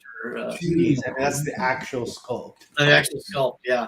And they sculpt them in wax. Most of the action figures were sculpted in wax, so it's just incredibly detailed. You also see when you see it in sculpt form, you see that all the detail that got lost in the process of making the action figure. The plastic. I've never seen this piece. That's beautiful. So cool. Yeah, that is beautiful.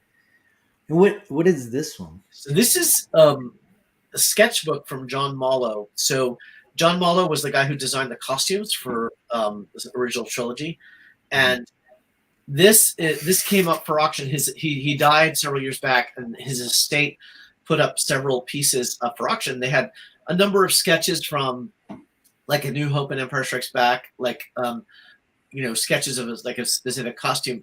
This is a whole like 200-page book of costume design of everything. Like Han Solo's outfit, Princess Leia, Darth Vader, Tusken Raiders, Jawas, Luke's, Ben Kenobi's, TIE pilots, like everything. The first sketches of like when he won the Oscar for A New Hope, and this is his original sketchbook of all the costumes for Star Wars. So it's like kind of a historical piece. Kind of like everything. All the first costumes ever made for Star Wars. This is where he had the concepts, and he has concepts he discarded, and then once he came back to. But it's so amazing. So what I did was I bought this in an auction, and I just thought it was such a significant piece. I really wanted to have it, and I put it on a display stand. It's in an acrylic case. But what I did was I did before I put it in the case, I scanned every page of it and put it on a tablet. So right next to the case, people can go to this tablet and just sort of go through the pages of the book and see what the images are. So they don't have to actually handle the actual book, but I had already scanned everything in the book. Oh, that's beautiful. Yeah, I mean, yeah, that's the way to do it, because I'm sure, especially even yourself, you probably don't want to handle the pages totally much, right? Yeah, it is so many classic sketches. I mean, it's such a great piece. And the funny part was the individual sketches that there was also like one-off single sheet sketches that he sold, that the estate sold in the auction. This book has like hundreds of sketches. Like the value, it was more expensive than the individual sketches, but it was like so much stuff that's so historical in this one book versus these sketches. So I was like, wow, this is just so cool to get it. It's so funny. We have a guest, Armando, that's in our show, and he always thinks a lot like I do. Can I ask you guys, have you had the opportunity to meet George Lucas at all? I have never met him, believe it or not. Like, I've seen him at like Celebration. I've seen him when I was at Skywalker Ranch. Yeah. But I've never had a conversation or interact with him. So would you, and I'm just asking, when he creates this huge facilities, would you be willing to loan or donate some of the stuff like in his, have you even, I mean, some of the things that you have, like the Kenner stuff, that nobody is ever going to see. It's just crazy. Yeah, it's so awesome that you put this stuff out there as you do. Yeah, I wouldn't donate something, but I would loan. I've loaned things to museums before. Like currently I'm loaning stuff to Mopop Museum in Seattle. And I've loaned things to them over the years. So I do loan things out for museum exhibits. I've done that before. And if they asked and they needed something from me, I would loan it. I mean, I think they're doing quite well on their own on the stuff on the show, but I might have some things that fill gaps that they have. Yeah, if they reached out, I'd totally loan them things to display them. Well, there's just stuff in your collection. I mean, I've been through a lot of the magic and myth and seen a lot of that stuff, and I'm seeing stuff in your collection that's way more interesting. Yeah, I have some things that they don't have for sure. So, question. This, of course, here you're looking at a Hoth Rebel costume, and it's sort of, this was pieced together from several collectors, myself included, but like basically it's one used in The Empire Strikes Back. I got it from a collector who had assembled much of the costume. Actually, he got some of the pieces from me, the goggles and the gloves and and the boots he got from me. But fellow collector put this together, and then I had the macro binoculars from the movie, and I had the rifle, and I had the blaster that you see, and so I pieced together basically this whole thing. I mean, it's so incredible, this full costume from Empire Strikes Back, and most of the costume originated from one source, from this guy who was the actor, this Norwegian guy who was hired locally in Finse, Norway. And he's the guy pictured on the Kenner action figure. So when we show the Rebel Soldier, it's his costume. Now, it begs the question, is that the costume that's on the Kenner action figure card? And so far, not able to screen match it to the Kenner action. So, but like the weird thing is, the sort of paradox is that the actors probably wore the same costume every day on set. And it was this guy's costume that he kept from the movie. So it might be the one on the Kenner action figure card. Might be, man. You never know. Jeez. Yeah. These stories, Gus, I just don't get tired of it. Oh man. I mean, come on. Come on. Tell us about it. From Empire Strikes Back. So yeah, this is the original made. It's all custom made. Most of the major hero sort of outfits are all customized for the film. So this is the one you see in Bespin in Empire Strikes Back, and actually it's not that hard to screen match it. And when I picked it up from a collector in the UK, and I went a few years ago, went out there to pick it up, and while I was there, I went to a toy show, and I happened to have it with me. I showed it to a couple of people at the toy show, and they were like, "Oh my god, it's so amazing, this piece!" And then they said, "Let's see if we can match it to." And then they pulled out a Power of the Force 2 Han Bespin figure, and they had a photograph in the back of that. And he was like, you could screen match it to the Power of the Force 2 figure, like you see the folds in the pocket and stuff. Yeah, look at the folds, man. That's what I was wondering. Yeah, and then the sleeve and stuff. It's like, it's crazy. It's like you can really see it's the same thing. It's that must have been really exciting, Gus. Yeah. Oh yeah. When you saw that, then you knew, right? Oh, totally. Yeah. Especially a Harrison Ford piece. Like it's just so awesome. That's insane. Hey, Gabe, I don't know about you, brother, but I mean. I mean, yeah, this is another, piece of history. It's insane. Yes, it's crazy. Amazing. Yeah, what an honor. Speaking of Harrison Ford. Yeah, I love this stuff. These are pieces of the miniature of from Empire Strikes Back. And I have actually another piece that's probably not in the photo, but the photos you have, but I have also the mold for the figurine. So basically, this came from Phil Tippett, who did the special effects of like Luke and Han on Tauntaun. Yep. The armature in the middle was used both for Luke and for Han. So they would like film the sequences with Luke, and they'd put a body on the armature, and then they'd like sort of rip out the body, and then use the armature. The armatures are expensive, so then would they use it again on Han Solo? And so the armature was used both for Luke and Han. And then the jacket is the one used in the animated sequence. You see some of the accessories also. Some of them are finished, some are unfinished, but ones they used in filming. And then an unused sort of like maquette of Han Solo. But these are, and I also have the molds for this. Yeah, so I think. All the. I love that miniature stuff so much. The little jacket. There's the molds. Yeah, you found the image. So yeah. How did you get that? How did you come across that maquette, the little maquette? Different. So yeah, it's kind of weird. Like 3 different. They all originate from Phil Tippett. Right. He had them all. He saved them, and Phil Tippett put the outfit up for auction first in one auction house. Then he put the armature up in a different auction house, and then a friend of mine who has connections with him saw that he had the mold in his shop and brokered a deal. I said, "Hey, Gus was going to want to own this mold," so he raised this deal. So they all came from Phil Tippett through 3 different channels. Tom Spina had to do, for Regal Robots. I know, right? He should create something like that stuff. Would be cool. Yeah, totally. You see the date on it, of course, April 1979 is when they did the mold. Yeah. Man, that's so cool. Man. What an honor to hear these great stories, Gus. I love it. Yeah, every one of these pieces looks like a good story usually. So, and I have a couple of just pictures random. You love to travel, right? You also take pictures, right, of places. So this is I've been to probably most of the Star Wars filming locations. Like I've been everywhere. Like, this is from Finse, Norway, where they filmed The Empire Strikes Back. I've been to Guatemala, I mentioned before, like Tikal in Guatemala, where they did Yavin. I've been to Death Valley in the U.S. I've been to where they filmed Endor in California, Tunisia, where they filmed Tatooine, Italy, where they filmed like the palace. They filmed like Naboo, like some of the scenes in Naboo, like the royal palace in Caserta, and then and Lake Como, where they did Padme's house. I've been to Bolivia, where they did the sequels, where they did the planet Crate in The Last Jedi. I mean, just all these locations. That's so anyway, that's absolutely unbelievable. Tunisia, where this is the Mos Espa set from Episode 1 from Tunisia.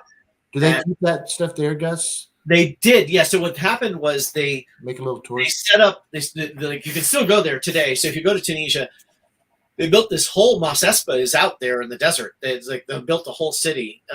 And what happened after Episode 1 is they took all the props and set dressing off the set, and they sold it to a local guy who has a lot of it. I'm sure he still has tons of this stuff. And my friend and I went many years ago, now about over 20 years ago, and we just went on a trip there, and we actually filled a whole container of set dressing and props from Phantom Menace, and then he had bought it for scrap wood and things like that, and metal parts and stuff, and we bought tons of stuff. I mean, literally a ton of stuff from. No, that must have been a blast. We shipped this to Seattle, and but then after Episode 1, they restocked the whole set, so they put new set dressing everywhere and all that. And then after they did Episode 2, the Tunisian government figured out, wait a minute, this is a great tourist destination. So they've preserved it and left all the set dressing on the set. It's like what happened when I visited the first time in 1998. They had just finished filming Phantom Menace. The film wasn't out yet, but they had all the set dressing got sold to this local guy. And then the fixtures at Mos Espa, people like ripped them off walls. It was really bad. Like it deteriorated the set quite a bit. So I was pleased that after Episode 2, when they restored all that they preserved it and they now have like a night watchman and all this stuff. So now it's preserved so people don't destroy the set anymore, which I think is great. Good. And that's in Tunisia, right? In Tunisia, yeah. Okay, and it's also where they did the Jawas and R2 was in Tunisia, right? Say that again. Sorry about that. So the Jawa scenes and the sand people, was all that Tunisia as well? Yes, it depends on the scene. So Some of it was in California, I heard. About 2/3 of it was Tunisia, about 1/3 was California and Death Valley. But a lot of that stuff, the Tusken Raiders and Jawas were done in Tunisia. I mean, if you ever get a chance to go, it is the best Star Wars filming location. Like, there's so many cool things, like the canyon where they catch R2-D2, the Jawas catch R2-D2. It's also the same canyon where the Tuskens attack Luke. You have like the Dune Sea scenes there, where R2 and 3PO are walking through the desert. To like the prequels, you have Mos Espa. I mean, it's just, and then you have Luke's house, which is like underground. There's actually an area in the middle of Tunisia that Matmata, where they have underground dwellings, which is what Luke's house is based on. That's where they film the interiors to Luke's house. It's like a hotel you can actually stay at. That's what I heard. I heard that.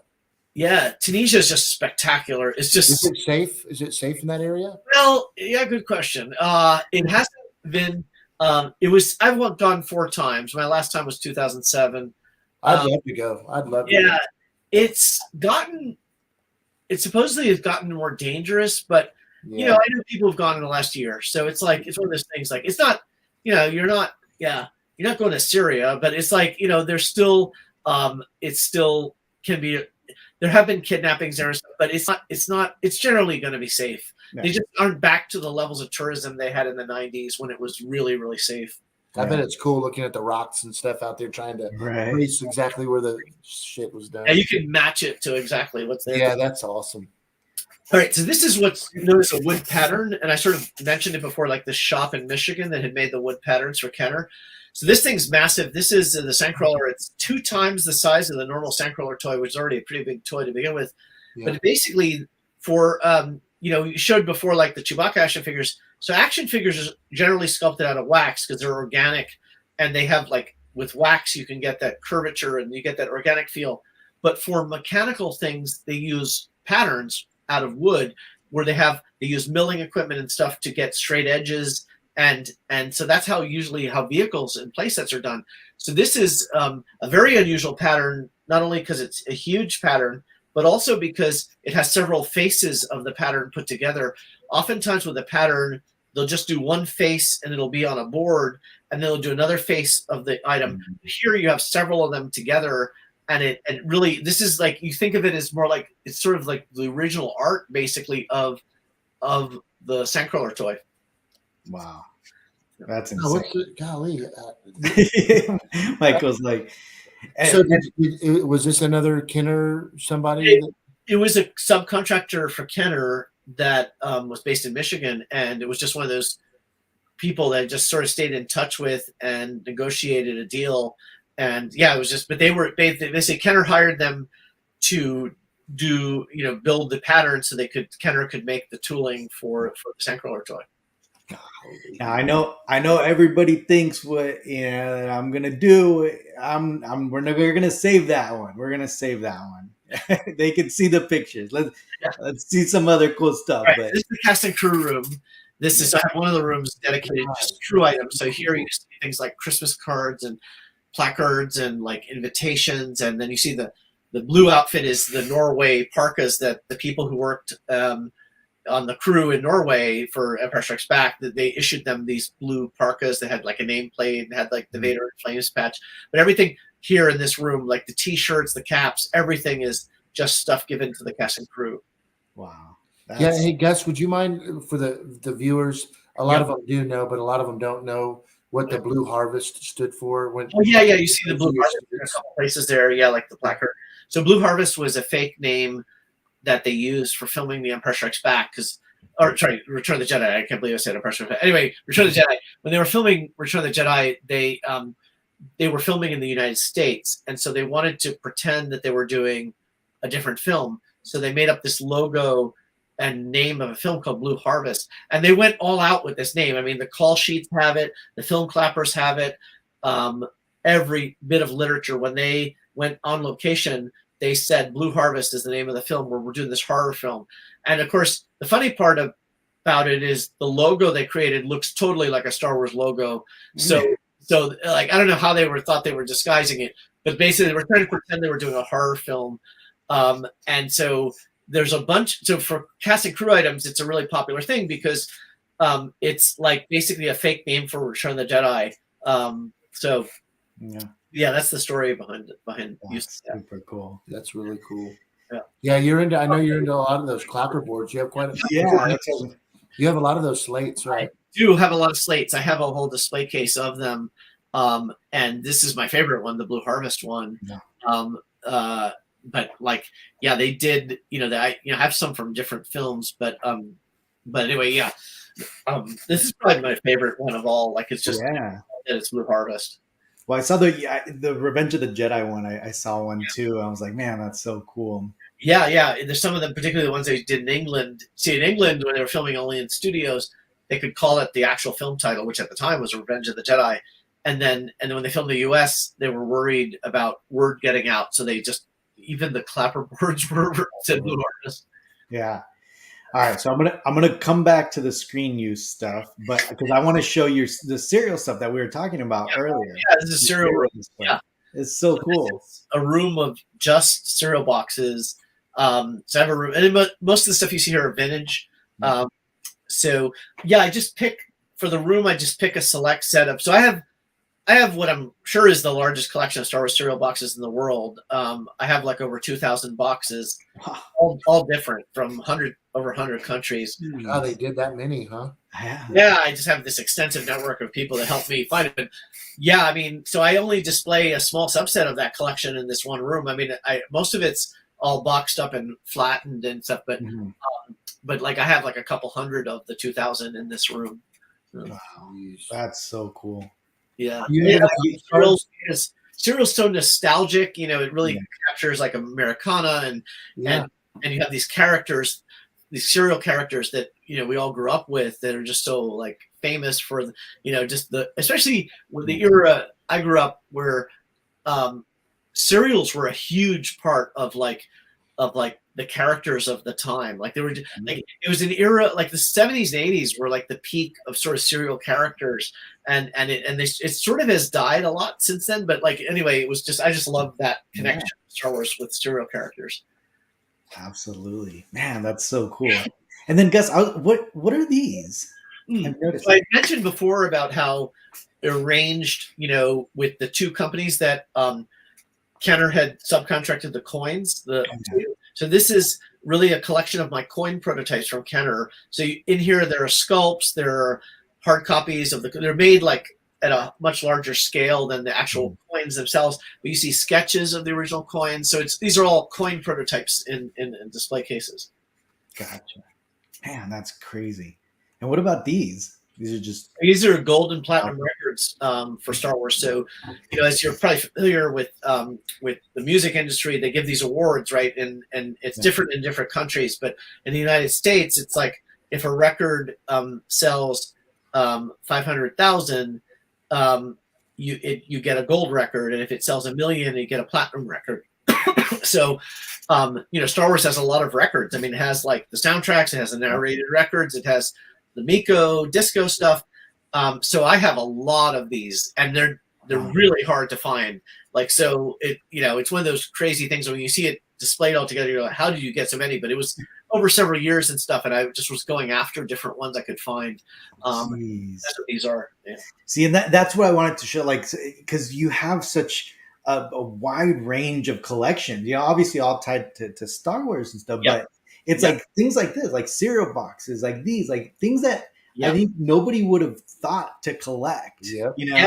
I picked up one of these in like the 90s from a friend, and then I was like, oh my God, I'm hooked on these. So then I just started looking extensively for them. Yeah, man, that's crazy. Well, all right, let's go back to some props. Okay. No, Gabe, I know that's my right here. Can I take this home? I know. So the jetpack. Yes, this is Boba Fett's jetpack from Return of the Jedi, and so this was one they created for the stuntman, Dickie Beer, who did play Boba Fett in the role of the Starlight Pit, and it's sort of a hard foam version. So they made 3 backpacks for Return of the Jedi. So you have the pyrotechnic one, which is the one that they use when he like flies over to the sail skiff. So it's designed to have like flames come out of it and stuff. And then you have what's called the hero one, which is the detailed one for close-ups that has like metal parts and stuff, but it's heavier and not good for a stunt person that's about to roll into the Starlight Pit to be wearing. So they made this version of it, which is like a hard foam version, then nicely painted. And this is what the stuntman used to sort of roll into the Starlight Pit.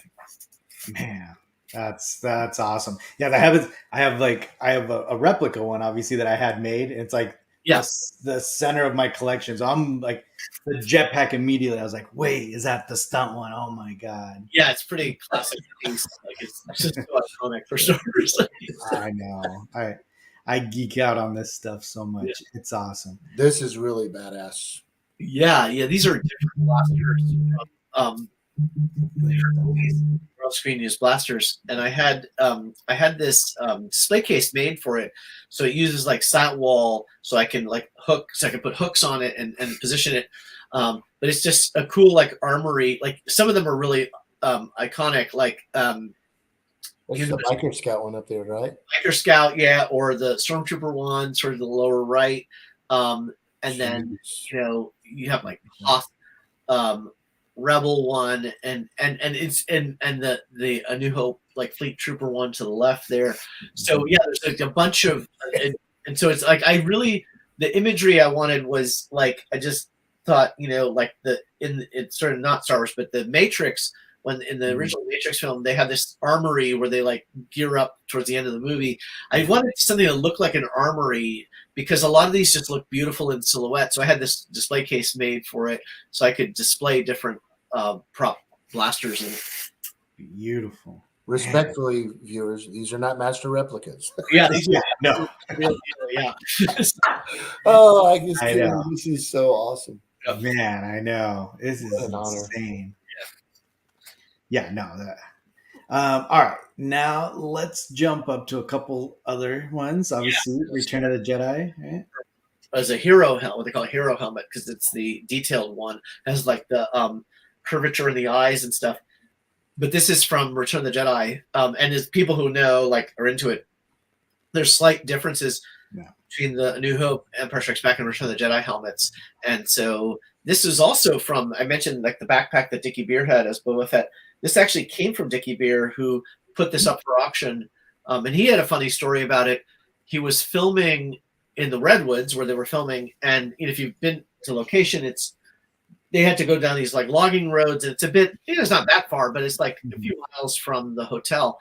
Anyway, he was filming his scenes in the Endor forest scenes. And then he decided to take a nap. And so he was in his full Stormtrooper armor when he went to take a nap. And then he woke up and everybody had packed up and the trucks had left for the day. So he was stranded at the set in the Redwoods. Oh, and so it's like several mile walk back to the hotel. So what he did was he took his costume off and he put that neatly, sort of put it under a set to protect it in case it rained or something.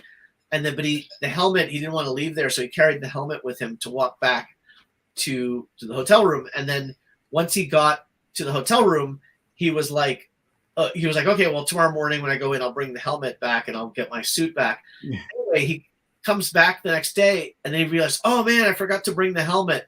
And they said, oh, well, no problem. We'll get another helmet for your costume. So they just put another helmet on the set for the costume. Yeah. He kept the one that he had walked home with. Oh, man. And this is it, right? That's what they get for leaving him behind. Yeah. No problem. It's a great helmet. I'll stay there for a week. Yeah. Can you readily get to that spot? I've been to Skywalker Ranch area. It is a hard spot. So it's pretty far north in California. It's on the border of like Oregon and California. So it's nowhere by Skywalker Ranch. Huh? It's not anywhere near Skywalker Ranch. It's out. Okay. I never knew that. And it's really it's the toughest location there is because they clear cut the forest. So it was they shot most of Return of the Jedi on a private grove of old growth redwood. But they needed, there was a very bizarre combination. They needed an old growth redwood forest, but they also need to do pyrotechnics. And so most old growth forests are like state or national park, and there's no way they're going to let you do explosions there. And so they had to find a private grove, and they found one where there was old growth where they were about to log it. So after the film, they logged the whole forest. Everything in Endor got logged.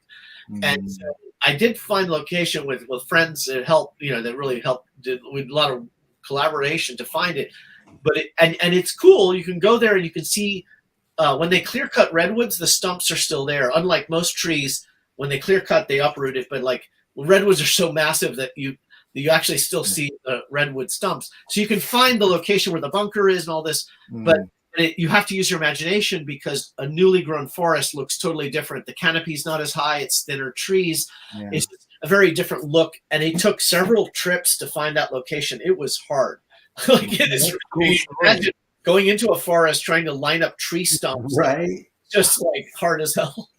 Yeah. Well, even the picture that you have with the Hoth scene, right? That just to find that hill. As hard as you would think, because every year the snow falls on the mountains the same way. So in that photo, Hoth, and I don't know if you could see it in there, but like it's where basically where the Falcon takes off and Luke sort of pans around. You can look in the background, like look at the mountains in the photo, okay, and then look in the background. I'm like, it's exactly the same thing. Yeah. It really is. Like snow would be impossible, but in a mountainous area, it's actually not that bad because snow falls the same way every year on the mountains. And so, this was a location. We went to Finsa. We hired a guy to take us out around the snowmobile, and we found all the shots of Empire Strikes Back. Yeah, I was going to say, how do you find? Did like this guy, the guy, did he know the shot places to take you? And how did you do that, Gus? Yeah. Find this? There's a major like hotel in Finsa where the crew stayed when they filmed Empire, and they have a couple artifacts actually up for Empire Strikes Back. They show it at the hotel. And basically when we got there, we said, hey, we want to go out to the location, and we knew you could potentially rent snowmobiles. So I arranged a guy to get permit. You have to get permission because it's a national park area. He had to get permission to go take us out by snowmobile. And the other hard thing is you got to time the weather well, because this area clouds up all the time, and you need it to be pretty clear to see this stuff. So anyway, no, we just arranged a local guy who took us, but he didn't know where to go. I had all the photos from the movie. I was like, okay, we got to find now a mountain that looks like this, you know. And then he's like, he knew the area, so once I showed him a photo, he would take us to the area there, and we'd line up we basically lined up every photo from Empire Strikes Back. And he got into it with us. Like, I would have like the probe droid with Chewie hiding behind the rock. Oh, it's right here, and we would like drive over to that. So it was pretty awesome. Gus, where the hotel was that the crew stayed in? Remember where they shot like Luke falling in the snow and stuff? They just shot right outside the door. Correct. Was that hotel still around there? Yeah, that's the same hotel. So basically, yeah, because they had blizzard conditions. Yeah. Some of the scenes they just shot with right outside the door. Hotel and the actors out in the snow, because they couldn't even walk like 20 feet out of the hotel. So it's funny, you never know that in that scene where Luke falls in the snow and stuff. That's right there. That's right at the hotel. Yeah, we stayed at that hotel, and that's still there, and people stay there all the time. So this is a miniature from Empire Strikes Back.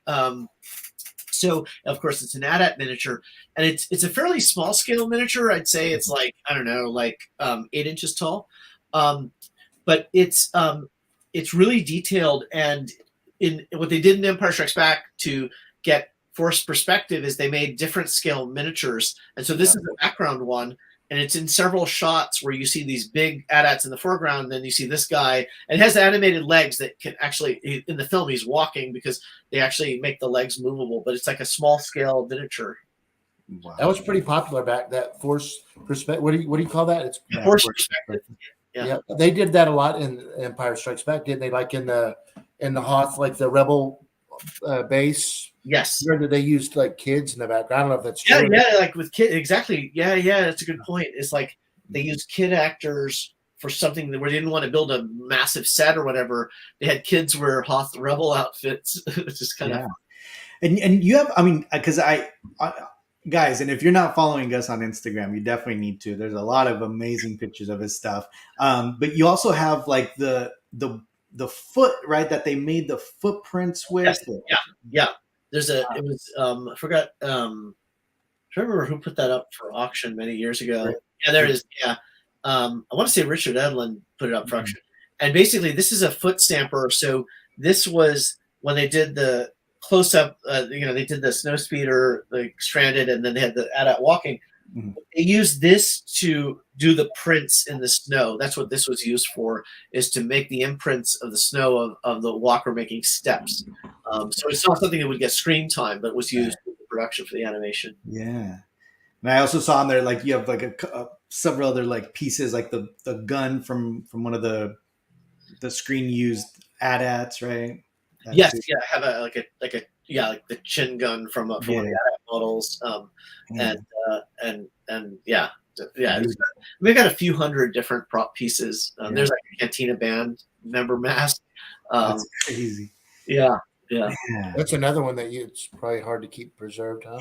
It's actually held up well. I mean, you consider it's almost 50 years old. A lot of the latex stuff does not hold up.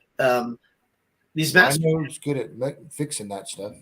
You said, sorry, Tom Spina? I'm sorry, Gus. I was going to say, I know somebody who's good at Tom Spina. Yeah, right. I thought you were alluding to, Tom Spina, and there's other people do a great job of it, but Spina does amazing work on it. The latex masks were made of two different kinds. There's foam latex and slip latex. This mask is slip latex, and slip latex is preserved very well. It's actually in an amazingly great condition. Foam latex usually deteriorates, and that stuff is stuff that's usually not destroyed. Yeah. What's the story about this guy? Do you know? This thing is the miniature. This is the Lando miniature that was used from the Falcon. He's rescuing Luke. Holy crap! Yeah, you see like Lando's head peek out, and that's a miniature. That's not like Billy D. Williams. Like they did this as a miniature. So basically, and these are. I'm going to show a couple of the screen here that I borrowed from your Facebook. But what a great job, Gabe! Props to Gabe for bringing out the props. Yeah. This is the one on the left is the puppet, the hand puppet that was Snakehead in the cantina, and the photo on the right is from the movie. So I posted a few of these online about a month or so ago, where basically just went through the movie, and just for fun, we were watching the movies. I was like, oh, you know what? I'm going to just freeze the movies at various points. Because a lot of times when I watch the movies now, and this is like a really weird thing, is like, when you own all these things, you watch the movies, oh, I got that, oh, I got that, I got that. And so let's just freeze it at various points, take pictures off the screen and show the piece at the same angle and then post it online. So I did that for A New Hope, Empire, Jedi, and posted like about half a dozen photos for each of them. But it was kind of fun to do that. Like, here's another one. Yeah, this is Yamnose from the cantina, the mask that he's wearing in the cantina. That's insane. Yeah, it's just crazy. Like, you can see like a perfect screen match, or this outfit that was like this background character had on Tatooine. This is probably I mean, such a cool piece. I'm like, what? Oh, yeah. This Luke's ladder. Like, yeah. It was some guy who worked on the crew who kept it in his garage, and a collector I know managed to get it out of him. But what's so cool about this is you can screen match it. I mean, if you look at the defects on the ladder, I mean, it totally matches the Dagobah scene. Like if you look at, for example, the pattern where Luke's hand is, or the pattern on the other side on the face towards you, like, it's exactly that ladder. Like, you can tell it's the same ladder. Yeah. Yeah. Jeez. And then this thing. Oh, yeah. Special editions, right? This is a miniature they did like a crashed ship, and yeah, it's just a beautiful model. Like, it's so detailed. Yeah, that was something that I love. It's actually my favorite, besides my vintage action figures, is the studio. Golly, the studio scale thing. And I was going to say, I know that you do have certain studio scale, but do you have any of the studio scale ships at all? I'm trying to think. I don't think I do. I don't think you have to think about it, Gus. I have some miniatures of ship related stuff, but it's like nothing studio scale. Yeah, nothing studio scale, unfortunately. The teeth there were from that space slug that eats something. And you have a couple of those, right? I have a couple of those. And what we were doing in the film, you see several teeth, of course. I was like, I didn't know. I never tried to screen match the teeth. And I'm like, let's just watch the thing and freeze it. And like, oh my God, it actually matches this particular tooth. You can see it right here. It was kind of funny. Like, we were able to match one of the teeth because the scene is so fast. It's really hard to screen match this. But you can tell. Like, you could definitely, you could catch some of those, like these patterns match. Yeah. That's crazy. Pretty cool. Man, dude. I know. It's just what's so amazing. Is what Gus has been through to get all. I mean, these things didn't just show up in the UPS truck. I mean, this guy hunted these bastards down, man, and I don't care how he did it, but he did it, and it's amazing. Yeah, there's a lot of work that goes into oh my gosh, no show it, but it's like it's crazy. Yeah. And I wanted to show this because of the C3PO, right? Yeah. This is a C3PO. So the mask is from Return of the Jedi. The legs are also from Return of the Jedi. The legs are actually the legs you see when 3PO and R2 jump off the sail skiff and are in the sand. You see 3PO's legs sort of kicking. Those are the legs from that. That's hilarious. Match that to the legs there. And so since I got this, I know a collector who had assembled, had sourced the legs from somebody who worked on the film, and then got the mask from another source. And then since then, I've gotten a chest plate, a left arm, and both hands. So I've mostly assembled a C3PO now. I haven't put it all on the mannequin yet, but it is the most complete C3PO outside of Lucas that anyone has. So it's pretty amazing. I mean, it's just such a cool thing. Jeez, yeah, that's insane.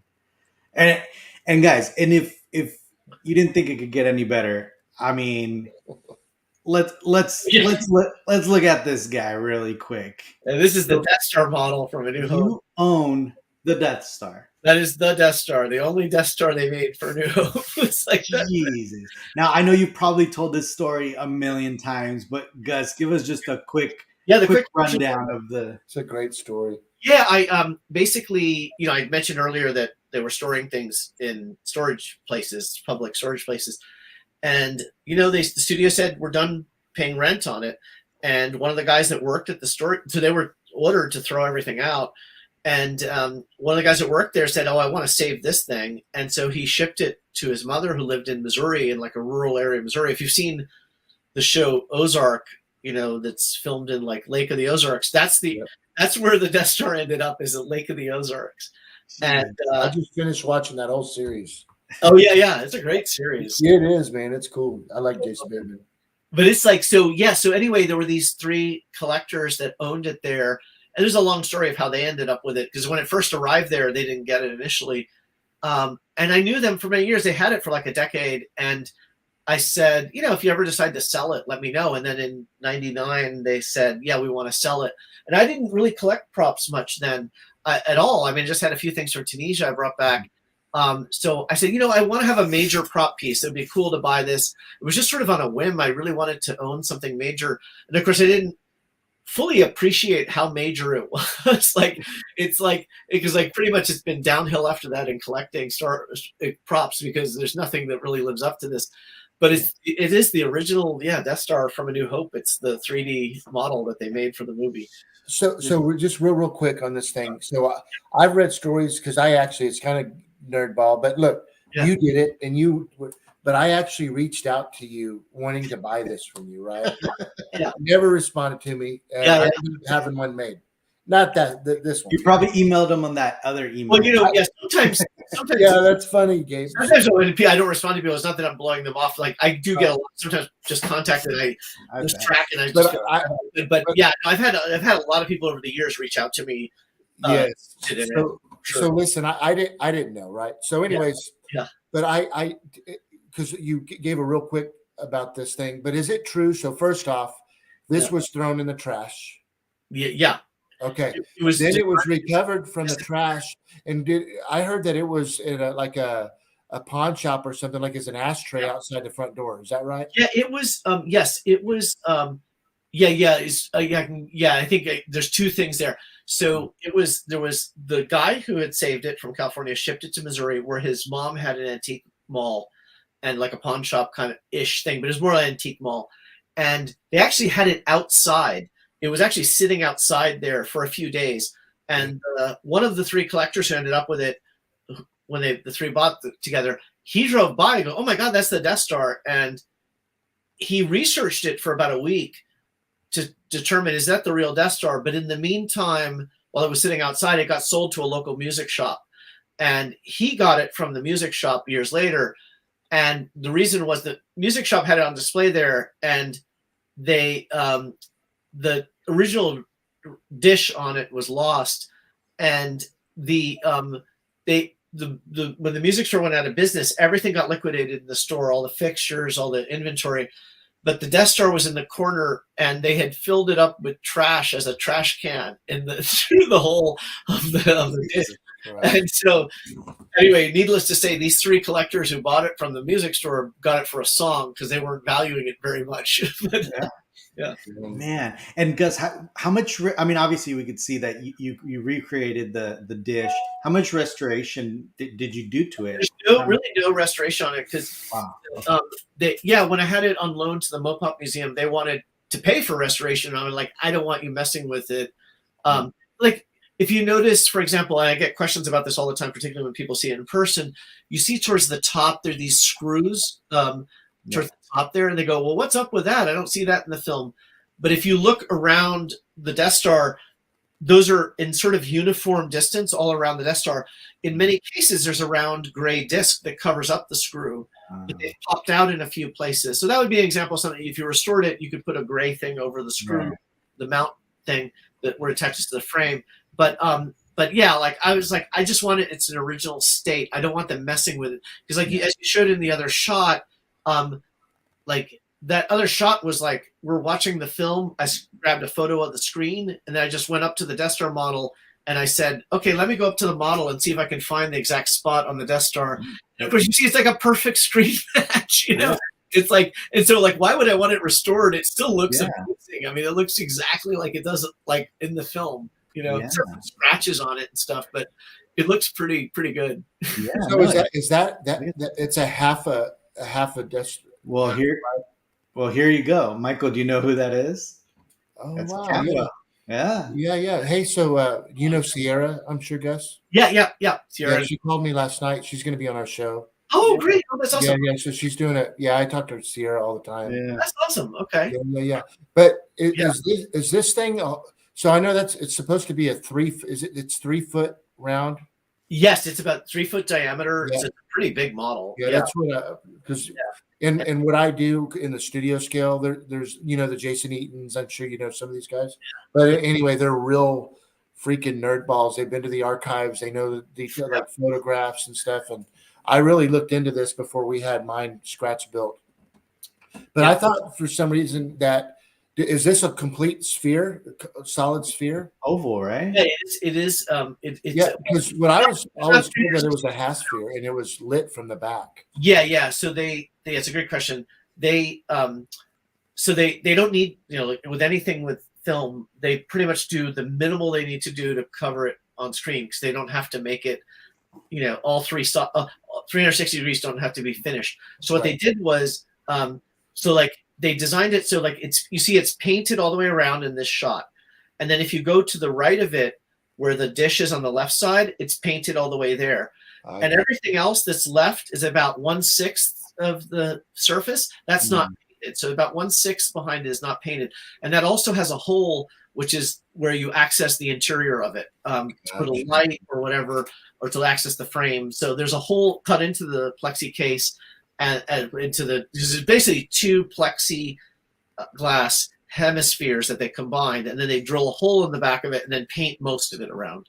Gotcha. I understand. Yeah, and I know a lot of those are the pencil, the scribe lines, how they did all the details. And that's what's amazing, that it was pencil and that it's in such great shape for everything that went through it. Yeah, and it was outdoors too. That's unbelievable. So can you tell us a little bit about this meeting, Cantwell and?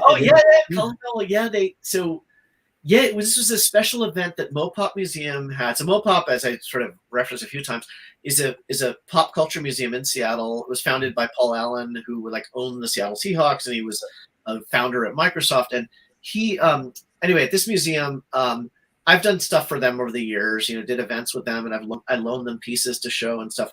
And they brought Colin out to do an event with the museum. And some of it was also, they did a fundraiser at our house. And what they did was, they basically had some people that worked with the museum or friends of the museum, prospective donors. And so I hosted an event at the house, and they had Colin as a guest that they flew out for the event. And so what we did at this event was, I spoke a little bit, Colin spoke a little bit, and then we just sort of said a little bit about, Star Wars and the history of Star Wars.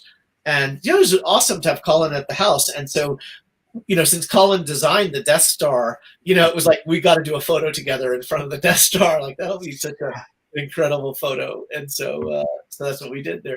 That's amazing. Yeah.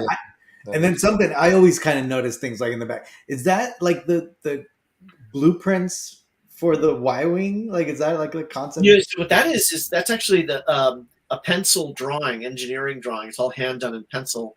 It's actually Kenner.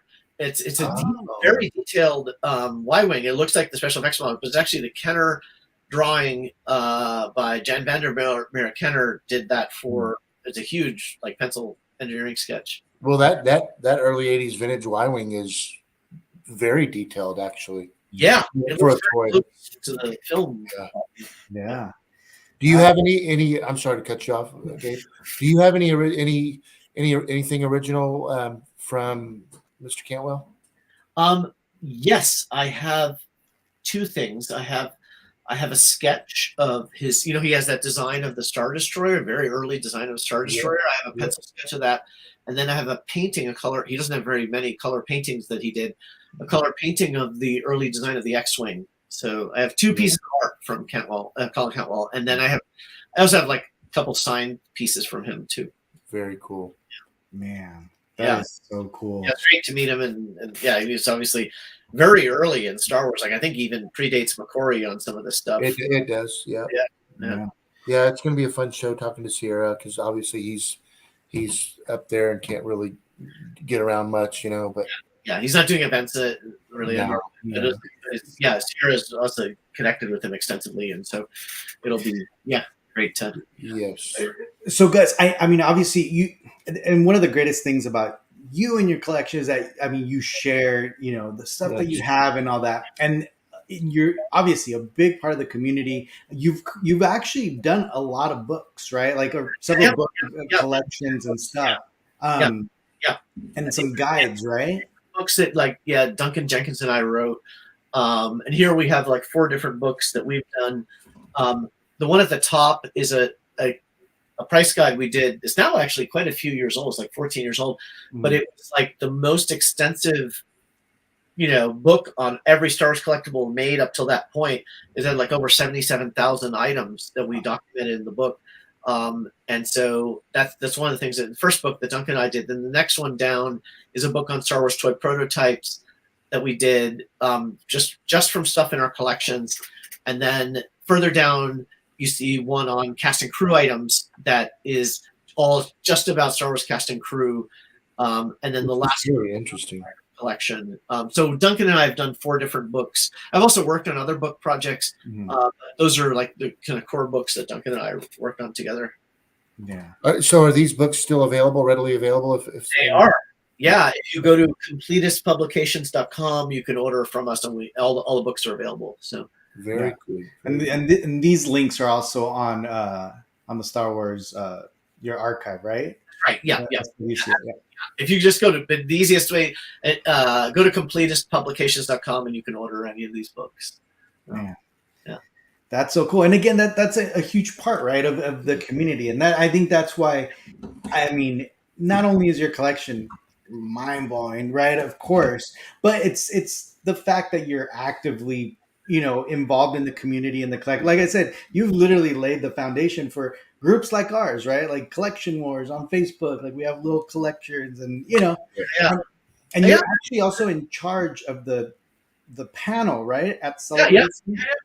Yeah. I mean, I've always felt like, so collecting, while there's an individual component to it, it is a social hobby. Like it is like you learn from interacting with people. Like I've always felt like it is like, and it's funny because you get into these discussions with people where they say, why do you share so much information? All that, doesn't that disadvantage? I'm like, it's weird. People are that way.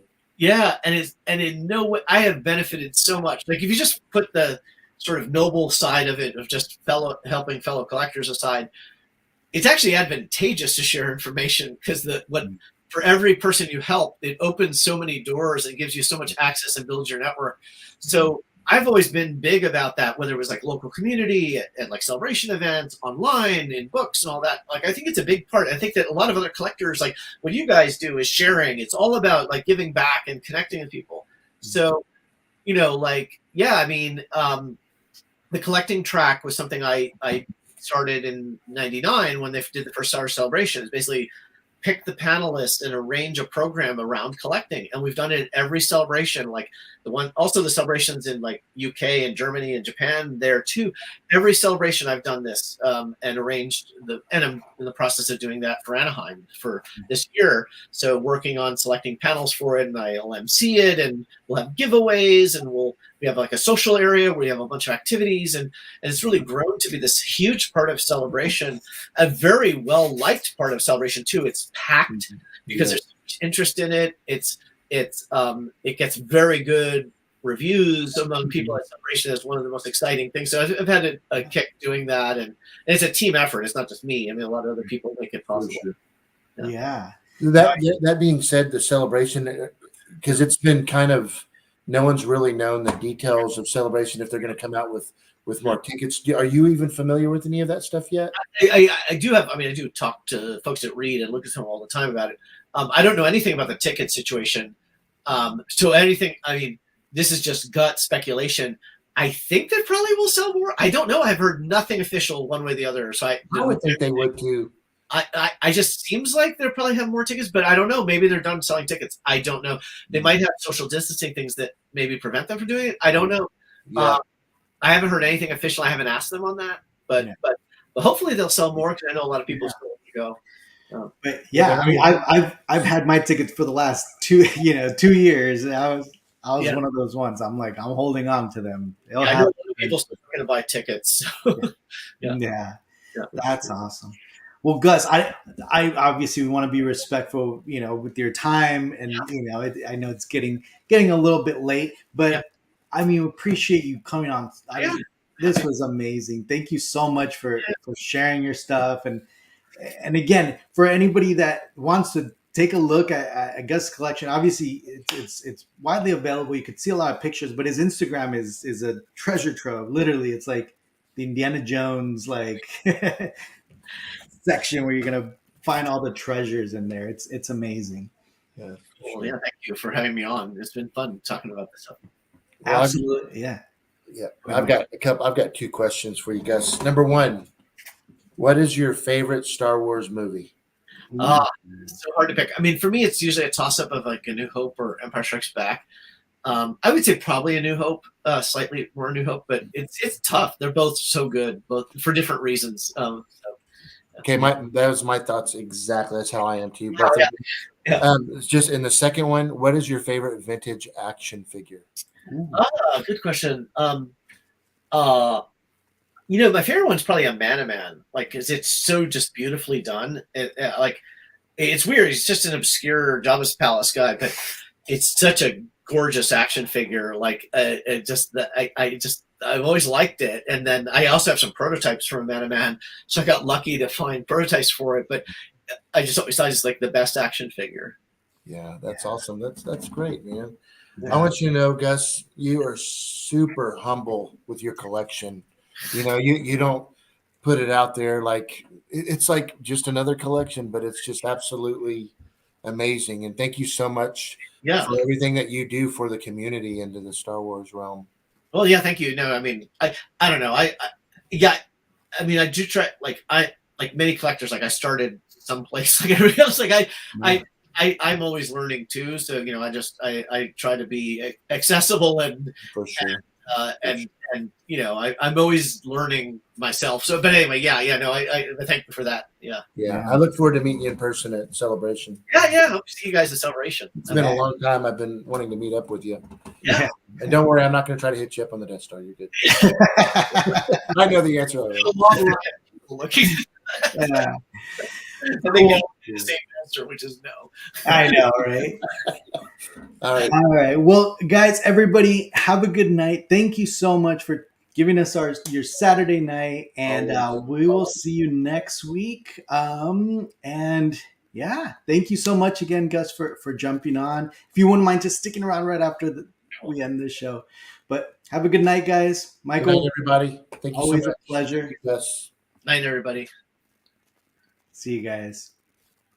You're all clear, kid. Now let's blow this thing and go home.